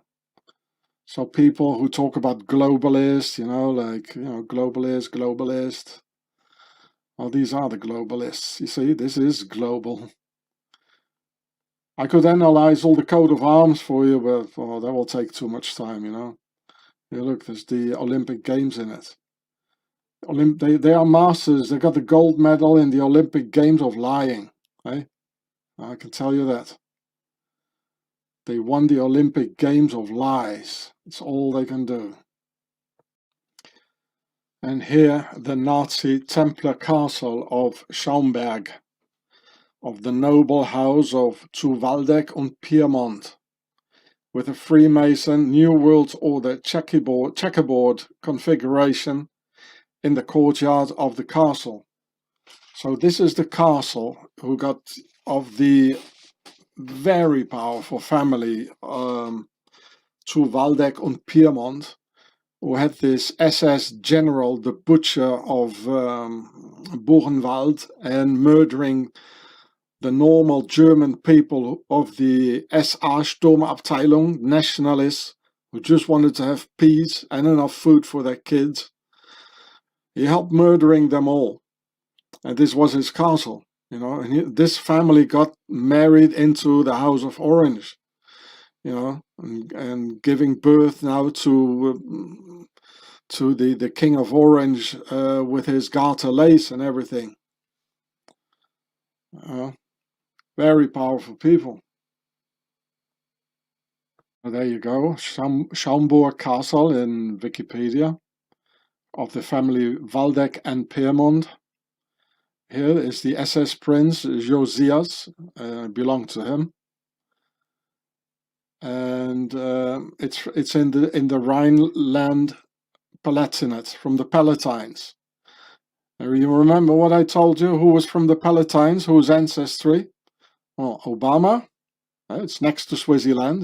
It's on the Rhine. You just have to take a boat from Basel, and you get in the Palatines. And also Donald Trump from his father's side. From his mother's side, he is of Scottish and Nordic royals, related to the house of, to the Queen of Denmark and to the King of Norway. I already made a film about that. So since we're at it, I'll show you the this video here. Here it is, the title, also on YouTube. And this is one of the several videos I did on Trump's royal ancestry and showing his genealogical bloodline ties. And look, he's throwing the same Masonic hand signs as Mr. Hitler himself. It's all the same bunch. It's very complicated and not very easy to understand, people. Because in the internal pharaonic wars of their nobility, there are not just the two obvious parties of royalists and republicans, or old world order vertical rule versus new world order horizontal rule, but there is also a third power who won it all. The third aristocratic power is the union of both republicans and royalists into the constitutional monarchies.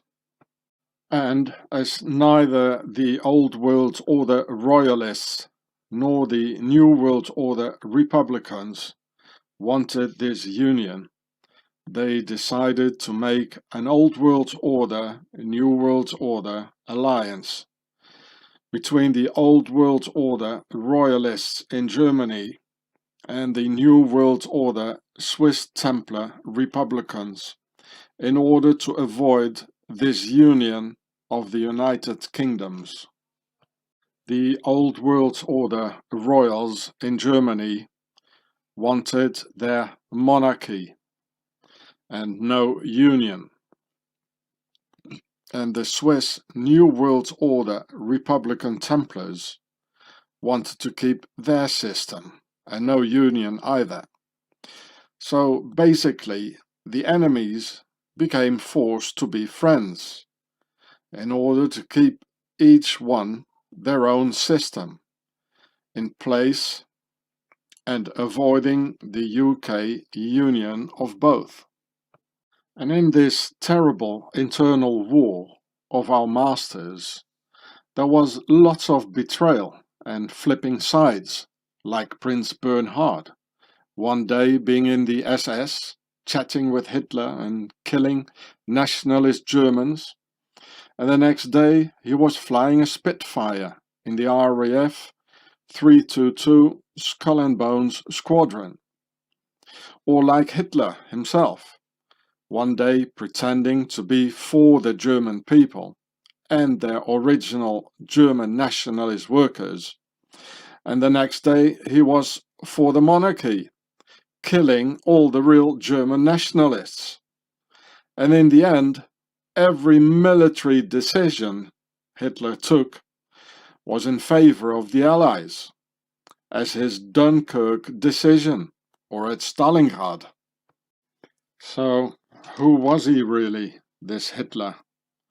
Was he a spy for the Order of the Garter Union, and therefore making Germany lose the war with his incredible, unlogical, strategical decisions? Well, Hitler definitely was against the German people, with 1 million non-Jaywalker Germans murdered in the concentration camps, and deliberately bringing total havoc over Germany.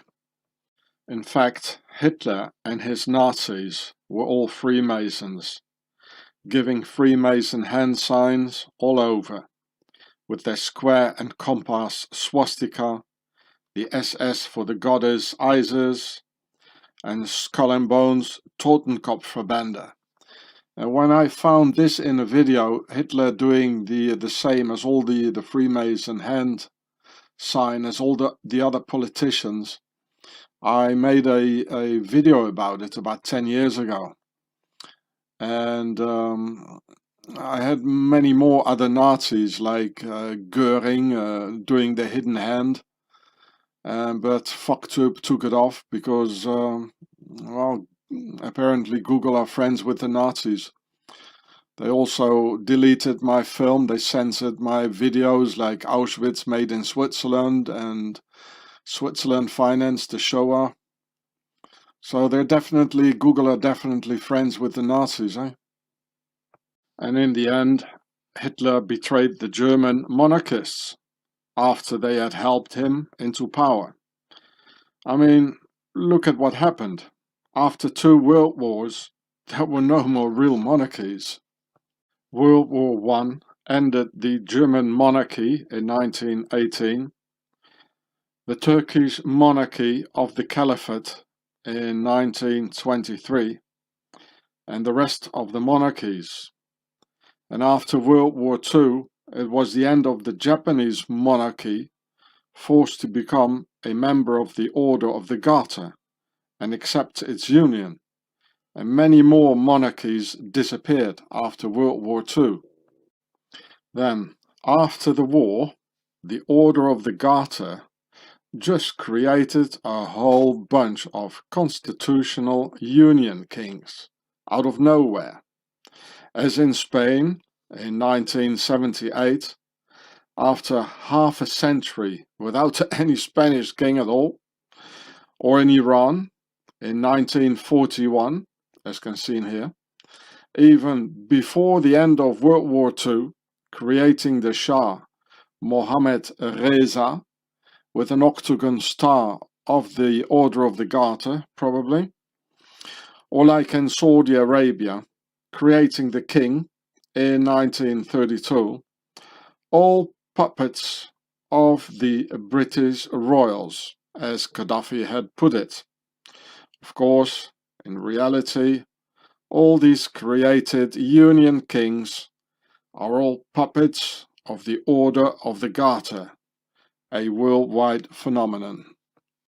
This is why in the United Kingdoms you have the House of Lords, which is a royal house of descendants of the old world order, vertical rule, and the House of Commons by the horizontal rule, Republican Templars, who are also aristocrats. But as they don't belong to the primogeniture, well, the last ones of course, they are almost considered commoners by the lords. But as they're not entirely commoners, they are called commons. So the masters have three options: New World Order, Old World Order, and the union of both, which therefore also is the concept of three, which is them. And if you add the slaves and fourth force to that, you get the concept of four, meaning us. So this here, in fact, is the principle of the Order of the Garter in practice. So here you see the lion with the crown on its head, and where it says Dieu, God, because it's the divine right of the nobility, of the kings. And on this side is the unicorn, the Templar's horse, the new Templar's horse, with the phallic symbol on its head, and where it says Mon droit. And look, they both have the same crest. In red, of course, for the House of Lords. As I told you, that red is them, our masters of the red house, per tasser, or pharaoh.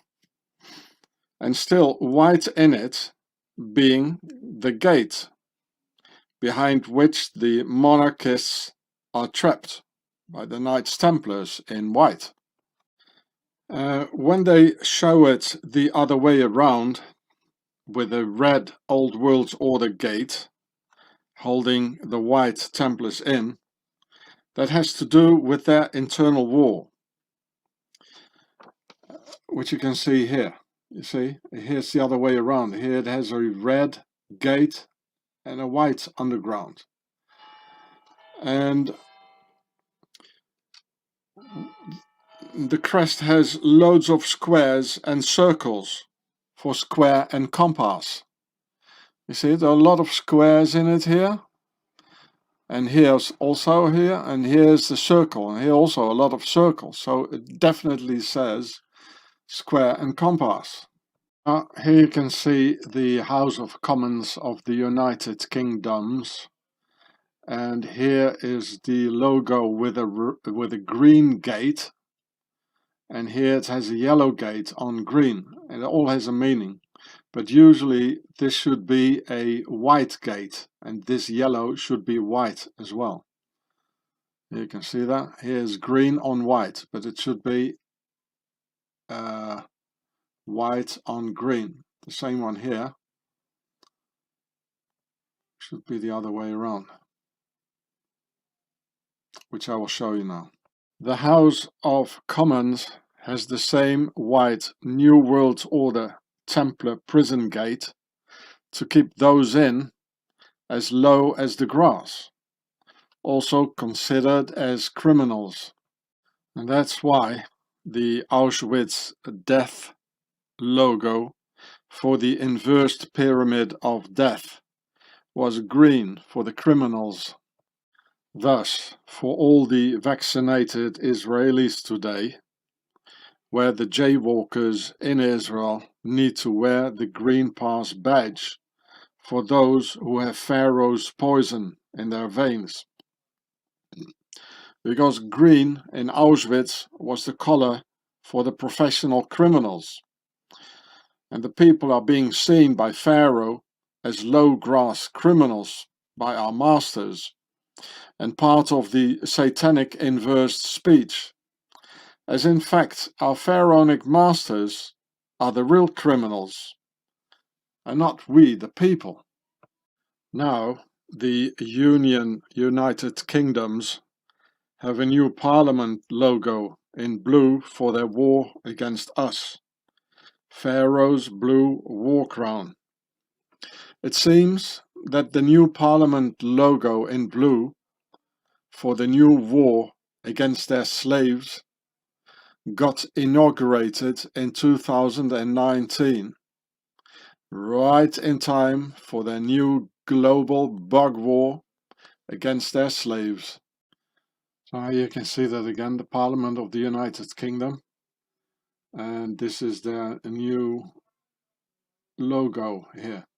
They call it the Parliament of United Kingdom of Great Britain and Northern Ireland, and it gives the impression, you know, that the thing that is united is like Northern Ireland, Wales, Scotland and England. But no, I can assure you it's not at all that.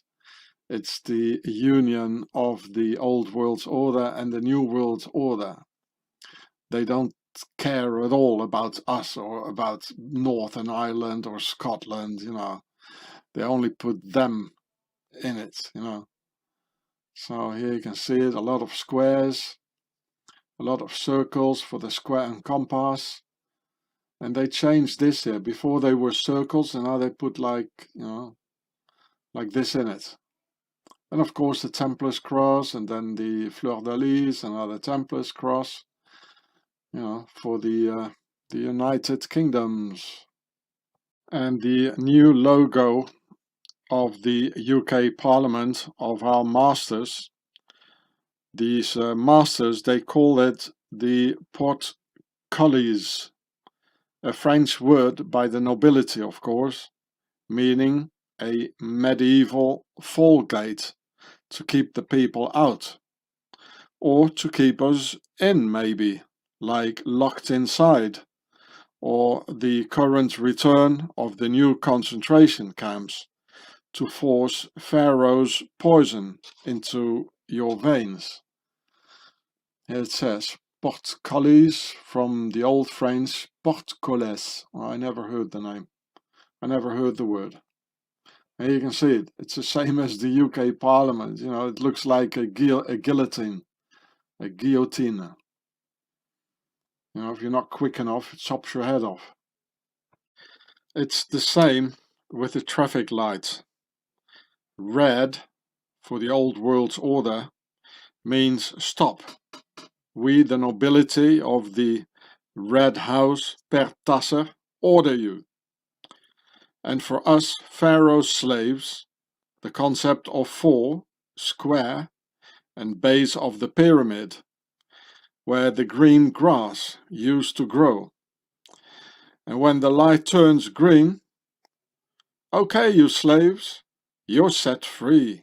Go into the green grass, you sheeple, and eat that green stuff. All of this is part of the hidden hand of Freemasonry.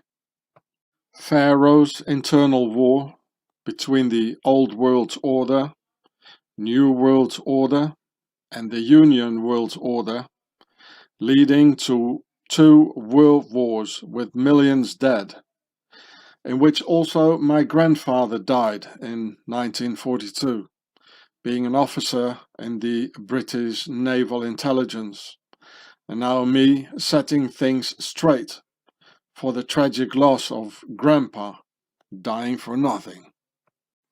Therefore, in nobility's internal war, the New World Order and Union World Order, Freemasons started to murder the Old World Order monarchists who were still left.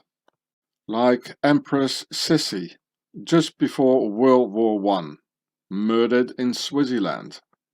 in 1898 by an Italian anarchist under Freemason control, who was living in Switzerland. Or the Archduke Franz Ferdinand of Austria, killed by the Black Hand, the hidden Black Hand Freemason organization in 1914, and many others, leading to 2 world wars. And many other monarchs and monarchists were murdered in this era, of whom we've never heard of. So an archduke, that means he's going to be the emperor of a very, very big and powerful monarchy of Austria. And here you can see their logo. There we go. And you can see a Templar's cross here, the skull and bones. Here again, the skull of death. So that's typical Freemasonry. And the Black Hand, it's the hidden hand of Freemasonry. So it's very, very clear. It's the same, the ones who had Empress Sissi murdered. The anarchists were under control of Freemasons, and the head center, which I explain in that film, is in Swaziland. The New World Order Templars murdered the Old World Order monarchists in their internal war, and consequently millions of Europeans pushed by the nobility into these terrible wars in which the people got annihilated, believing all these pharaonic lies and arguments for global war, just as today's sort of global war and the lies, to push us into that.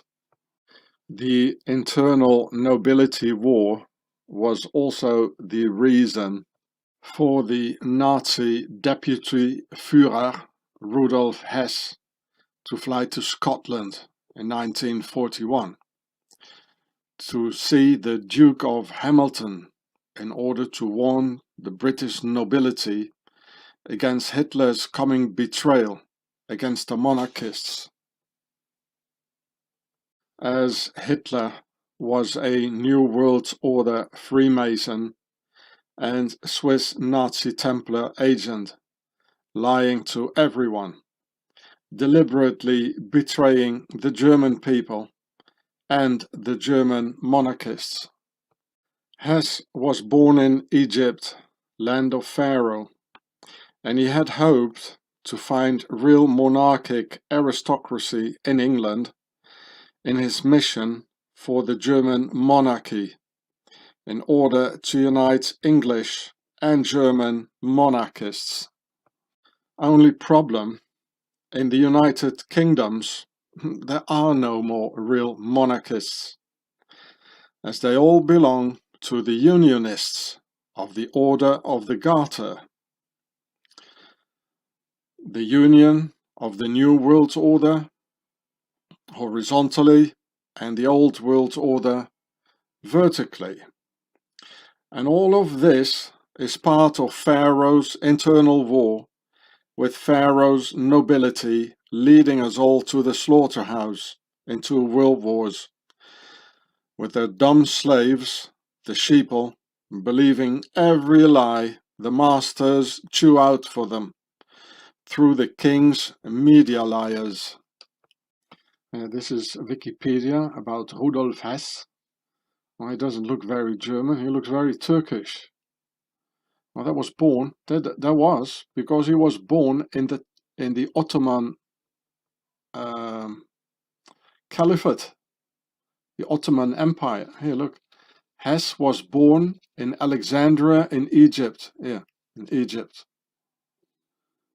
Part of the Ottoman Empire, but under a British occupation. And it goes on here. The Protectorate of Sir Evelyn Baring. Oh, look. He's almost slipping his hand inside there.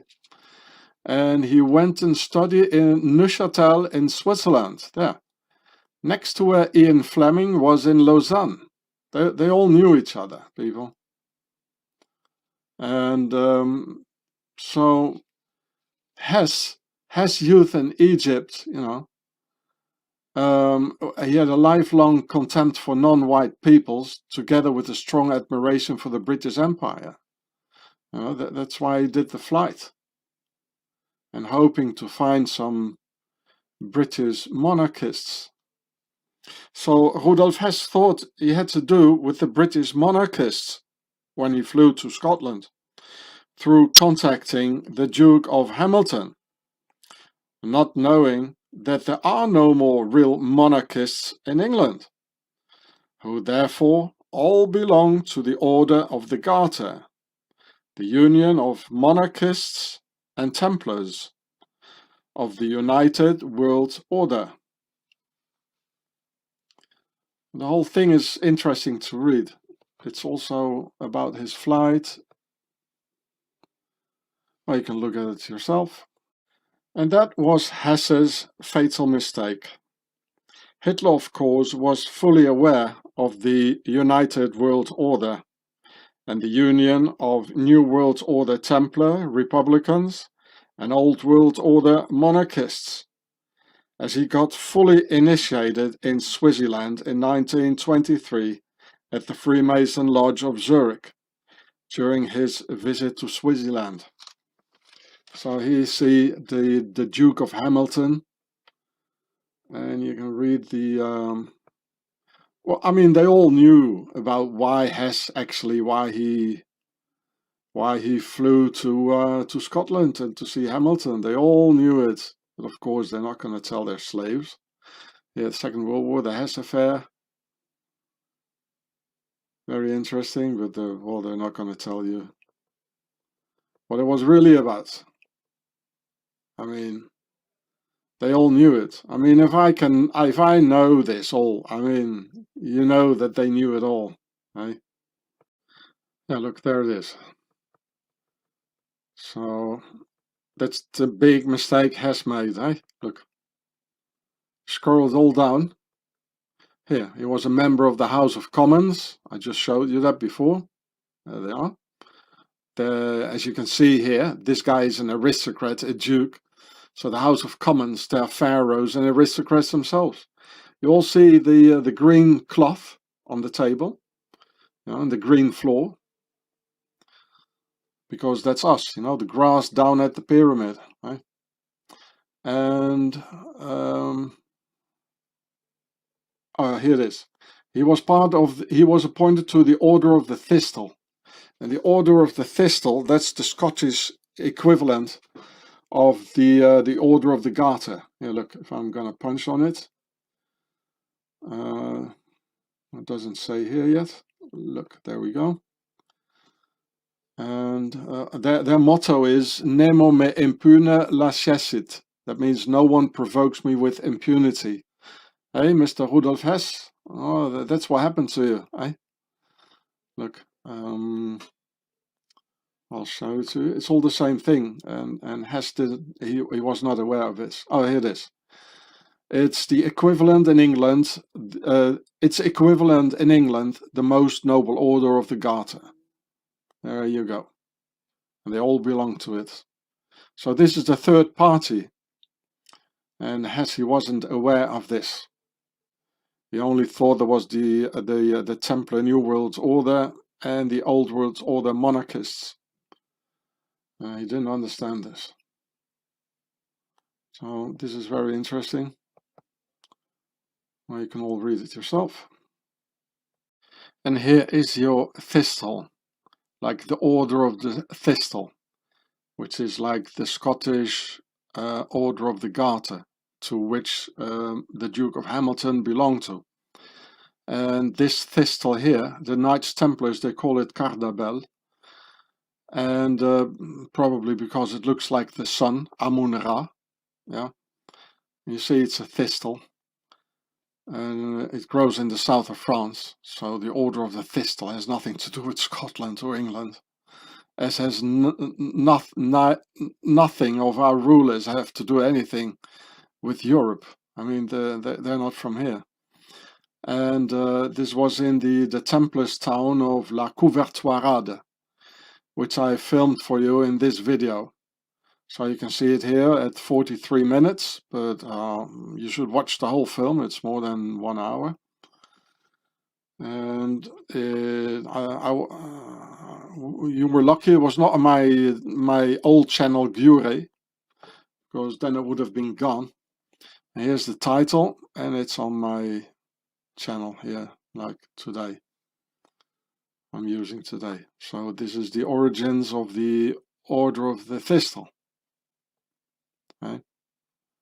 And I wonder if all of this, apparently Rudolf Hess, he was not really aware of all of this. There you go. There's the Order of the Thistle by the Knights Templars in La Couvertoirade in the south of France. Here, Mr. Hess, you shouldn't have listened so much to Mr. Hitler, but you should have looked to the list of knights and ladies of the Garter in Wikipedia. Okay.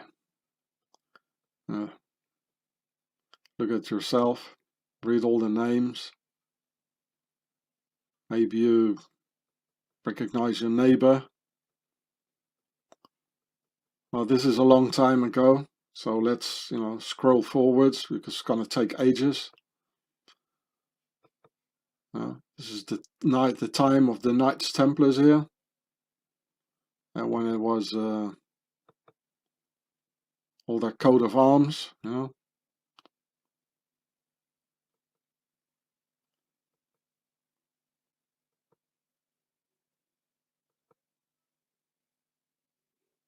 Oh, and here, look at this. The Earl of Buckingham. I recently saw this video, like in the evening, to relax. And the thing Lara Croft, two parts of it, one with Angelina Jolie and the other one with another one. And it talks about she is the daughter of the Earl of Buckingham, eh? It's all related to the Order of the Garter. That's why they made that video, Lara Croft.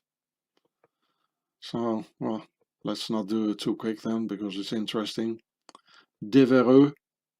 They use that name a lot in videos. It's always some secret spy of Devereux. I don't know where in which video I saw it. Somerset. There's Seth in it, and Sumeria. Seth, the Lord of Darkness of Pharaoh. La vache, it means the cow in English. Now, why does it show 3 lions, eh? His name is a cow. Here, the Prince of Wales. This is going to take ages, eh? Beaufort, it means strong and beautiful and strong. Beaufort. Already the King of Portugal, well, of course, you know them.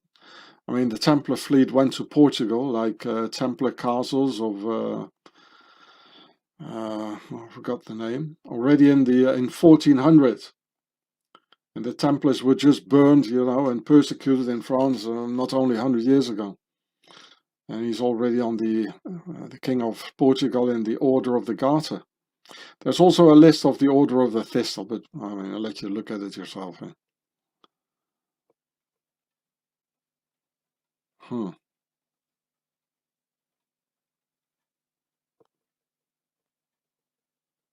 Talbot, like the French car. There was a French car, like in the 80s, Talbot. It didn't last very long because, it already fell apart if you looked at it. So the Baron wasn't too pleased with the car, you might say. Robessard, very French. It's all French anyway, like Stafford, all even those names, it's all French, The Duke of Burgundy, yeah. Well, Burgundy was always together with the English. You know, that's why we have the Joan of Arc story. So it's just quite clear that the Duke of Burgundy is in the Order of the Garter. So, you know, Rudolf Hess, why didn't you know this, eh? Or maybe you did know. Yeah, the Duke of Austria, conspiring against the Emperor of Austria, of course. You know, well, he looks like a guy doing into conspiracies, right?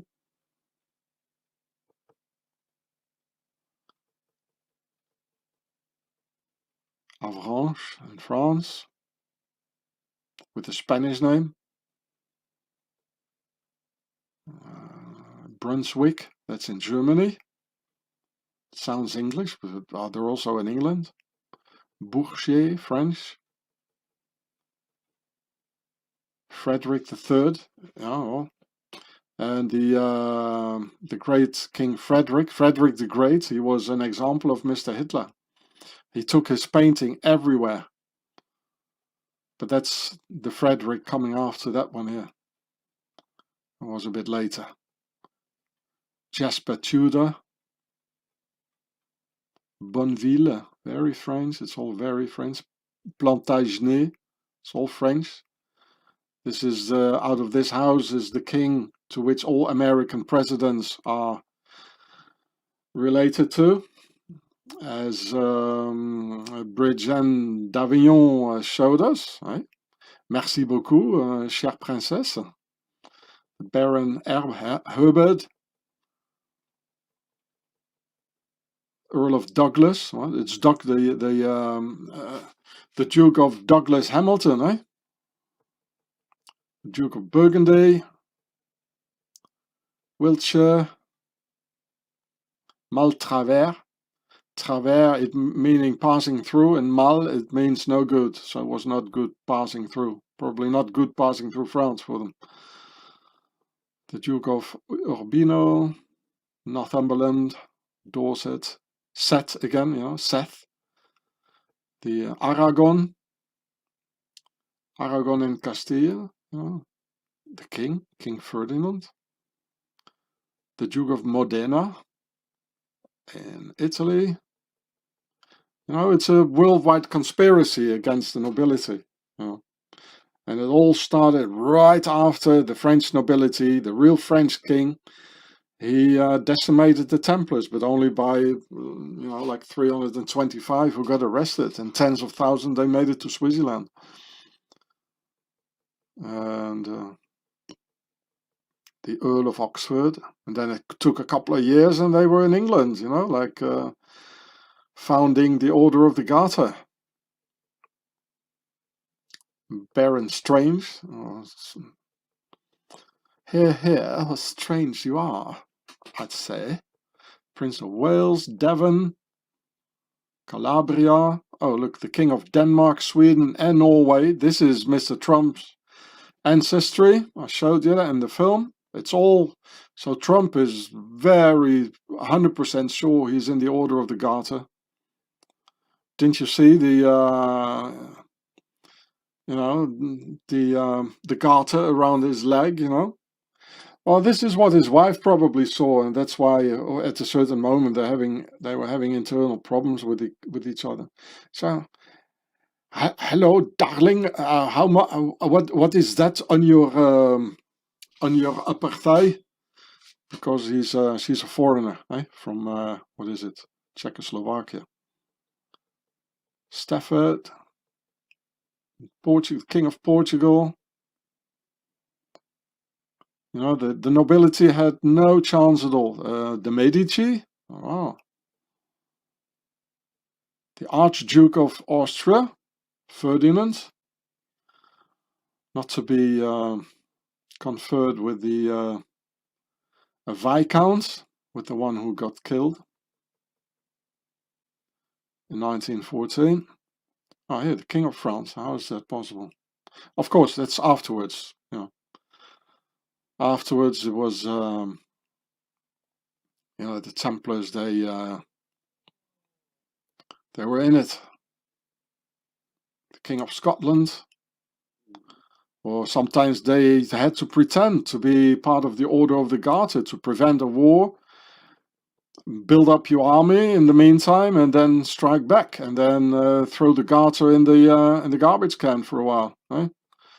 It's all about, you know, a lot of betrayal. Another king of France, probably pretending.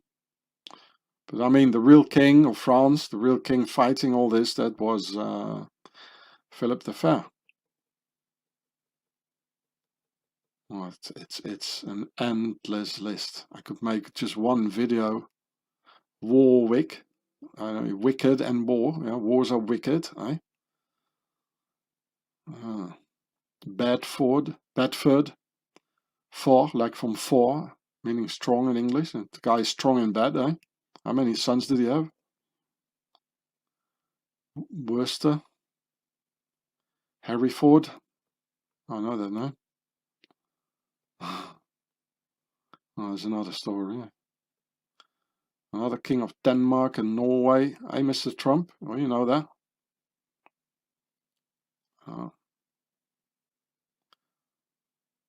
Screwbury. The Earl of Screwbury. Oh, they really screwed us big time, eh? Oh, the Duke of Württemberg. That's in southern Germany, where they have a Swiss dialect called Alemannisch. Earl of Henry Lee. Some more barons. Bolton. Another king of all the kings of Norway. They were early in it, eh? Montgomery. Hey, you remember the general? Oh, it's all the same lineage. Maurice de Nassau, the Prince of Orange, yeah? Later Prince of Orange, the House of Orange. Of course, they married into the British. Well, they took over the British monarchy, you know.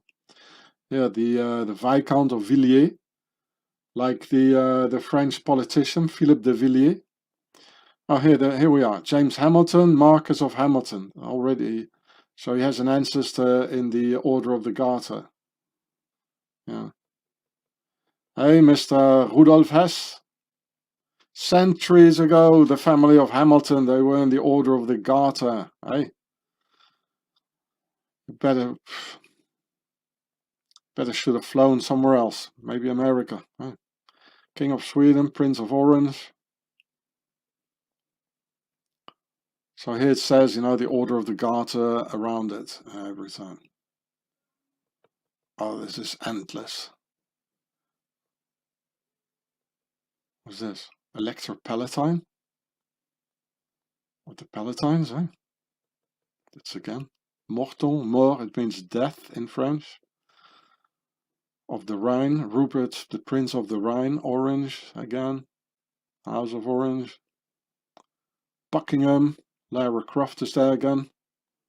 Montrose, that means the Mountain of the Rose. William III, House of Orange.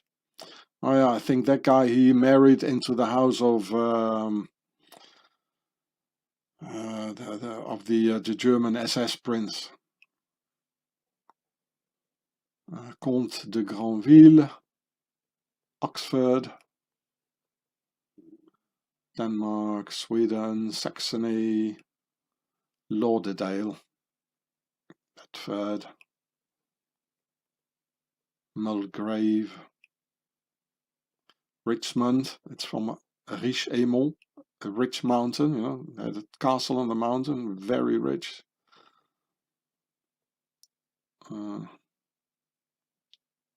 Ormonde. Monde, it means the world, and or, it means gold. The world of gold. You know, it all belongs to them, eh? Screwbury. Hanover. Oh, the House of Hanover. Queensbury. Godolphin. good old Finn, eh? Oh. Duke of Argyll. The Argyll and Sutherland Highlanders. Eh? Duke of Hamilton, there he is again. Look at that. Hey, Rudolf Hess, come on here. Go look at my video. The Earl of Poulet, it means a chicken. And the French chicken, you know that the chicken or the rooster is the national symbol of France. And it represents, of course, the falcon of Horus. And here's the Earl of Poulet. Halifax, Lüneburg in Germany. See, Brunswick, Lüneburg. It's in Germany. Duke of St. Albans. There's the St. Albans in Basel, Switzerland. Beauclerc. That's his name. Beauclerc. They write here Beauclerc like this, but it means beautiful and clear. Or fair, like Philip the Fair. But it's written in over the times, it got a different way of writing, right? Sunderland, Lincoln, the Earl of Lincoln. Well, President Lincoln, right? Roxburgh, Townshend, Walpole, Burlington, Arlington, Hesse Castle. I think they were deep into Nazism. The Royal House of Hesse. Yes, they were. Oh, look, the Duke of Saxe-Gotha-Altenburg. And there were also the Margrave of Brandenburg-Ansbach, the Duke of Leeds,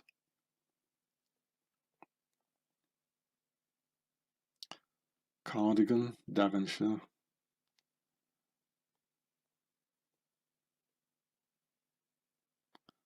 the second Earl Temple, Grenville Temple. What temple, eh? What Templars, eh? Prince of Wales, why is it in yellow?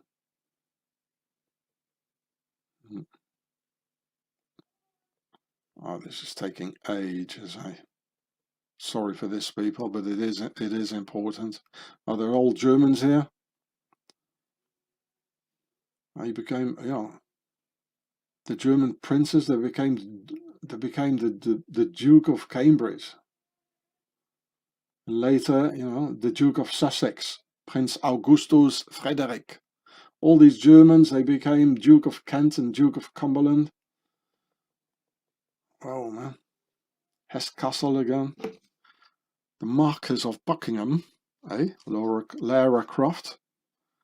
La Ra, Amun Ra, Croft, like craft, witchcraft. The Croft of Ra, so to speak. Another German. The yellow ones are probably, they were French, and the pink ones or whatever, orange. They were originally Germans and becoming English.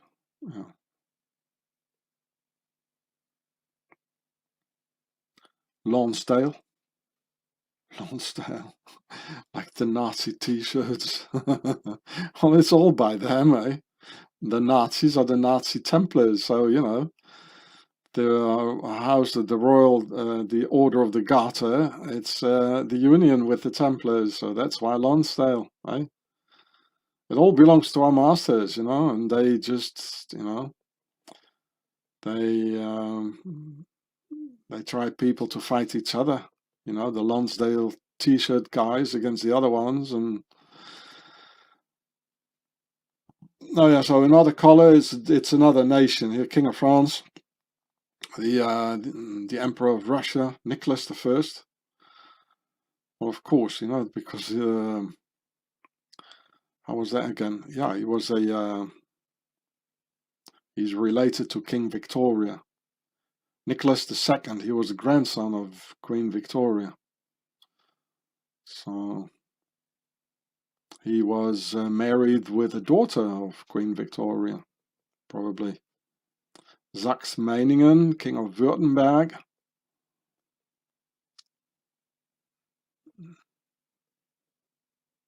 Hamilton again. There you are, Alexander Hamilton with a horse. And afterwards, they changed the horse with an airplane. Prussia, Saxony, Chandon. King Louis Philippe. Louis Philippe, he was the guy who the French Foreign Legion was founded when he was ruling over France, but he was not a real king anymore. There was already a constitutional monarchy. That's why he's here in the Order of the Guards. And he lived for about 20 years in Switzerland, or even more. And the first commander, there was Colonel von Stoffel, the first commander of the French Foreign Legion. He was Swiss, because the Swiss, they were the mercenaries under Knights Templars. And that's where it all comes from. It all comes back to the base. It's all being related back to the base of it all.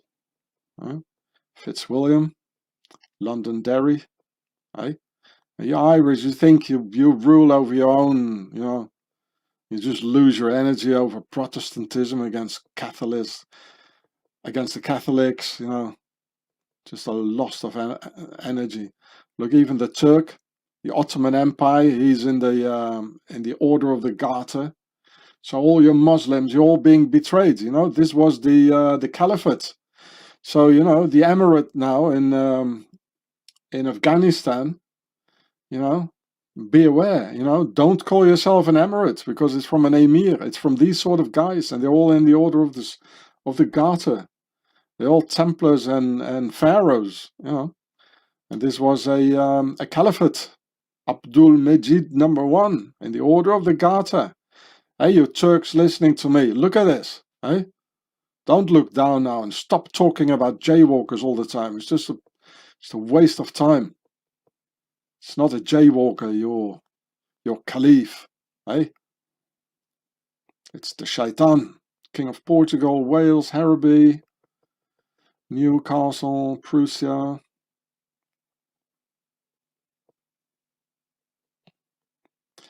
Yeah, Newcastle, that's Chinese. It means a castle and a new one. I can translate all these names, Look at that. Meccaburg. It gets so boring, I have to make some jokes, Oh, look, the Earl of Spencer, Lady Diana. There you go. Order of the Garter. So, Lady Diana, she was in the Order of the Garter. There's no doubt, No doubt at all. Look, almost looks like Crowley. He's related to it, Aleister Crowley. And again, Aleister Crowley, he had his Boleskine house, sorry. I knew there was something wrong. Right at the Earl de Grey State, like the video, and the guy and the complete family they murdered. Yeah, so he had the Boleskine house, which burned down at exactly the same day at the winter solstice, December 21st, 2015, when I had to leave Switzerland. I never went back. And since the time, he went there.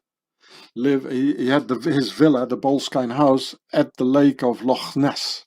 Do I say this right? You Scottish? Loch Ness, And since the moment he was there, people started to see a monster in the lake.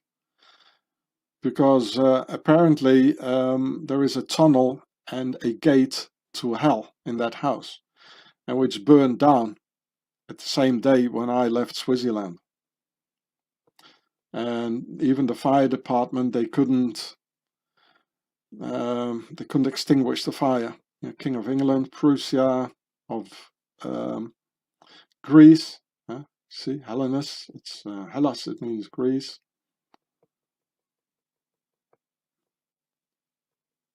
Bedford, Russia, Norway, Spain, Saxony, Netherlands, here again, the House of Orange, deep into it, very deep. Wales, Argyll, you know, it's been written Argyll, but you say Argyll. Ah, here, Battenberg, it's very German. Berg means a mountain, like the Bilderbergs, right? And Mount Battenberg, yeah. And the one of them was killed by the IRA. Londonderry, Württemberg, Naples, the mafia. Mafia is also, it's completely royal, it's aristocratic, against the people of Italy, doing, you know, dealing in prostitutes and stealing our money, killing people, drugs, poisoning our youth with drugs, you know. The mafia, it's like in Russia. Vorizagonia in Russia. They have an octagon symbol. What do you know, eh? Portugal, Denmark. Well, he looks like his hat like the Argyll and Sutherland Highlanders. Eh? Duke of Portland, Roberts.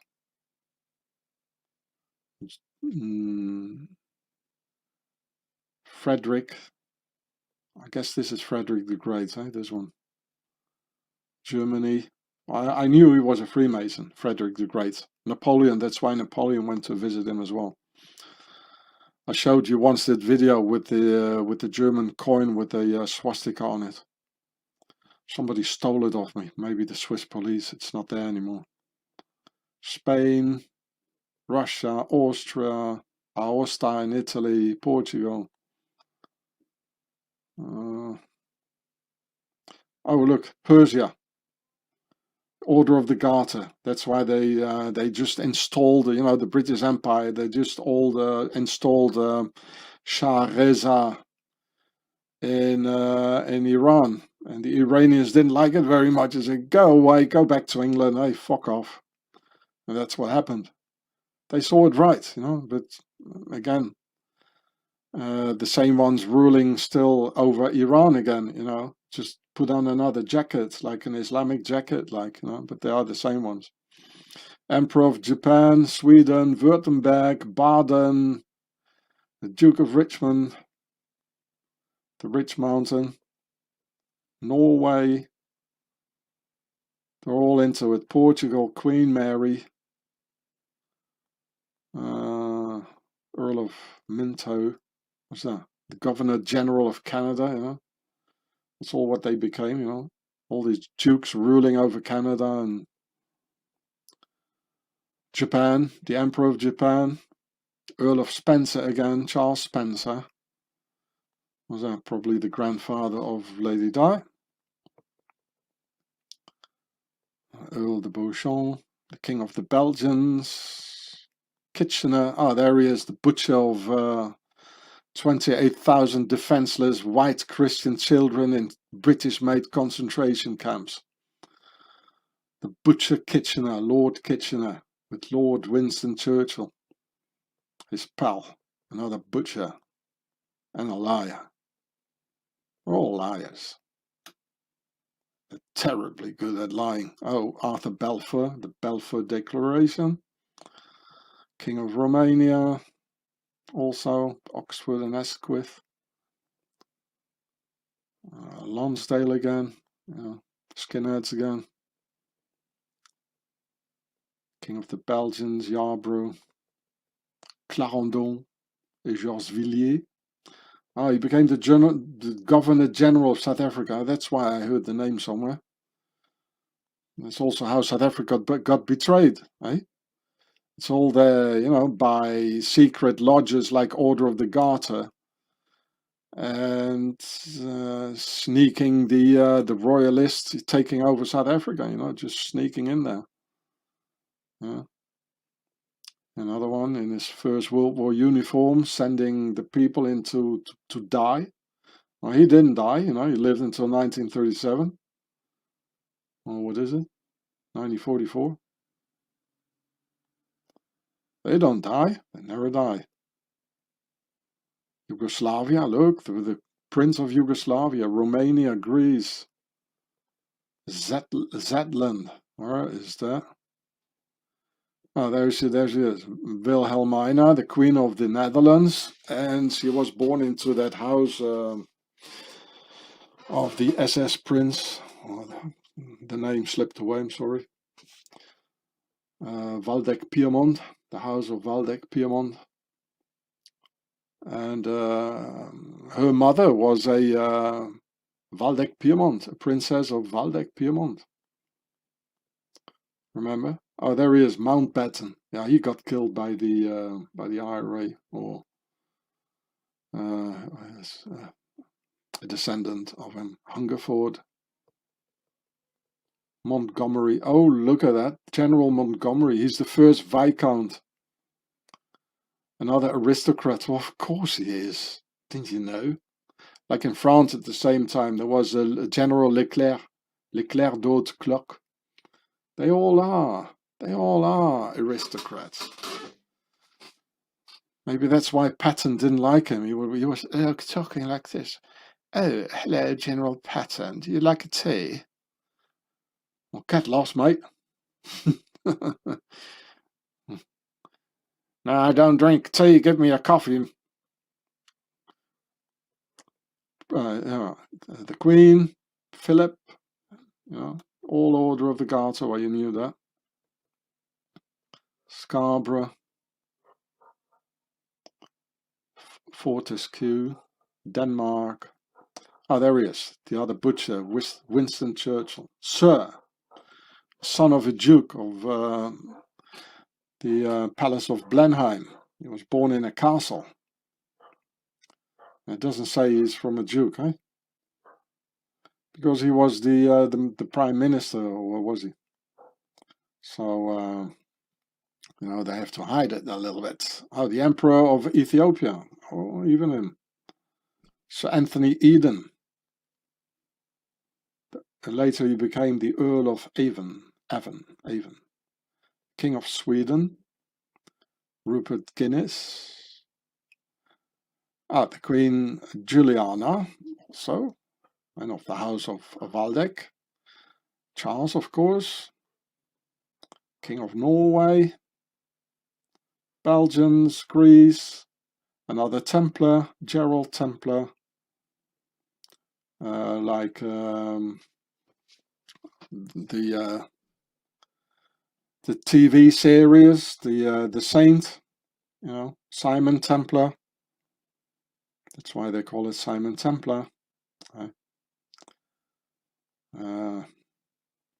Roger Moore, he lived like an aristocrat in the motherland of all evil. Cobham, a Viscount. Baronet, it means a baron, yeah. Baroness. Rhodes, Moore, ah, he got more, like Roger Moore.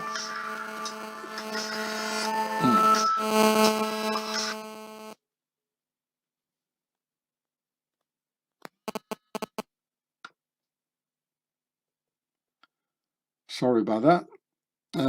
Some more dukes, barons, Denmark. Ah, look, Sweden. 19. Ah, he's dead. Ah, that was a funny bloke as well. He couldn't even write his own name, I heard. Completely illiterate. Duke of Kent. King of Spain. Oh, there he is. Oh, that's the former one. Another Queen of Orange. Baron. Ridley Scott. Another princess. Oh, we've done it now. Oh, you got Maggie, Margaret Thatcher. Of course, she's in the Order of the Garter. They're all aristocrats.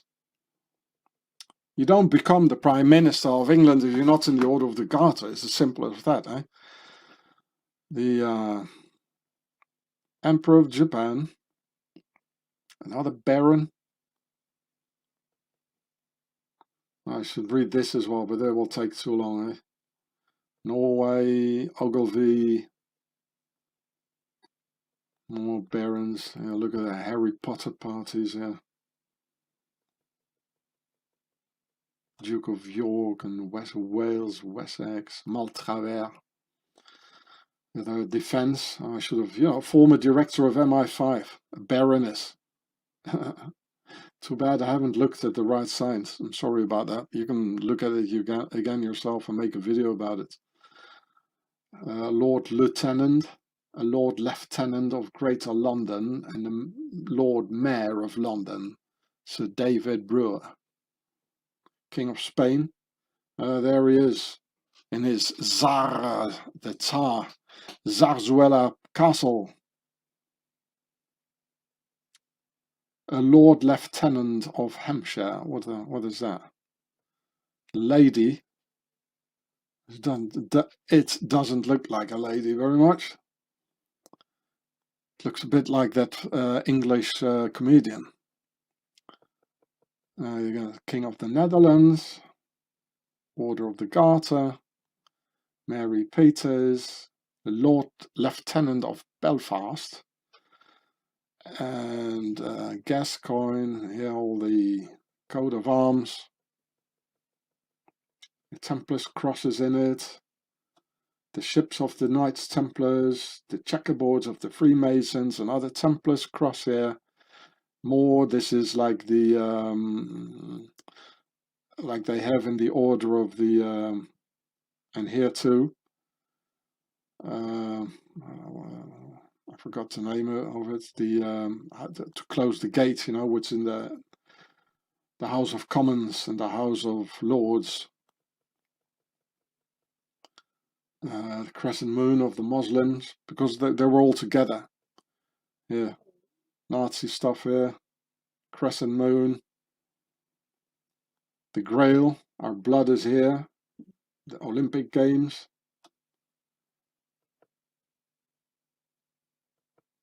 Wow.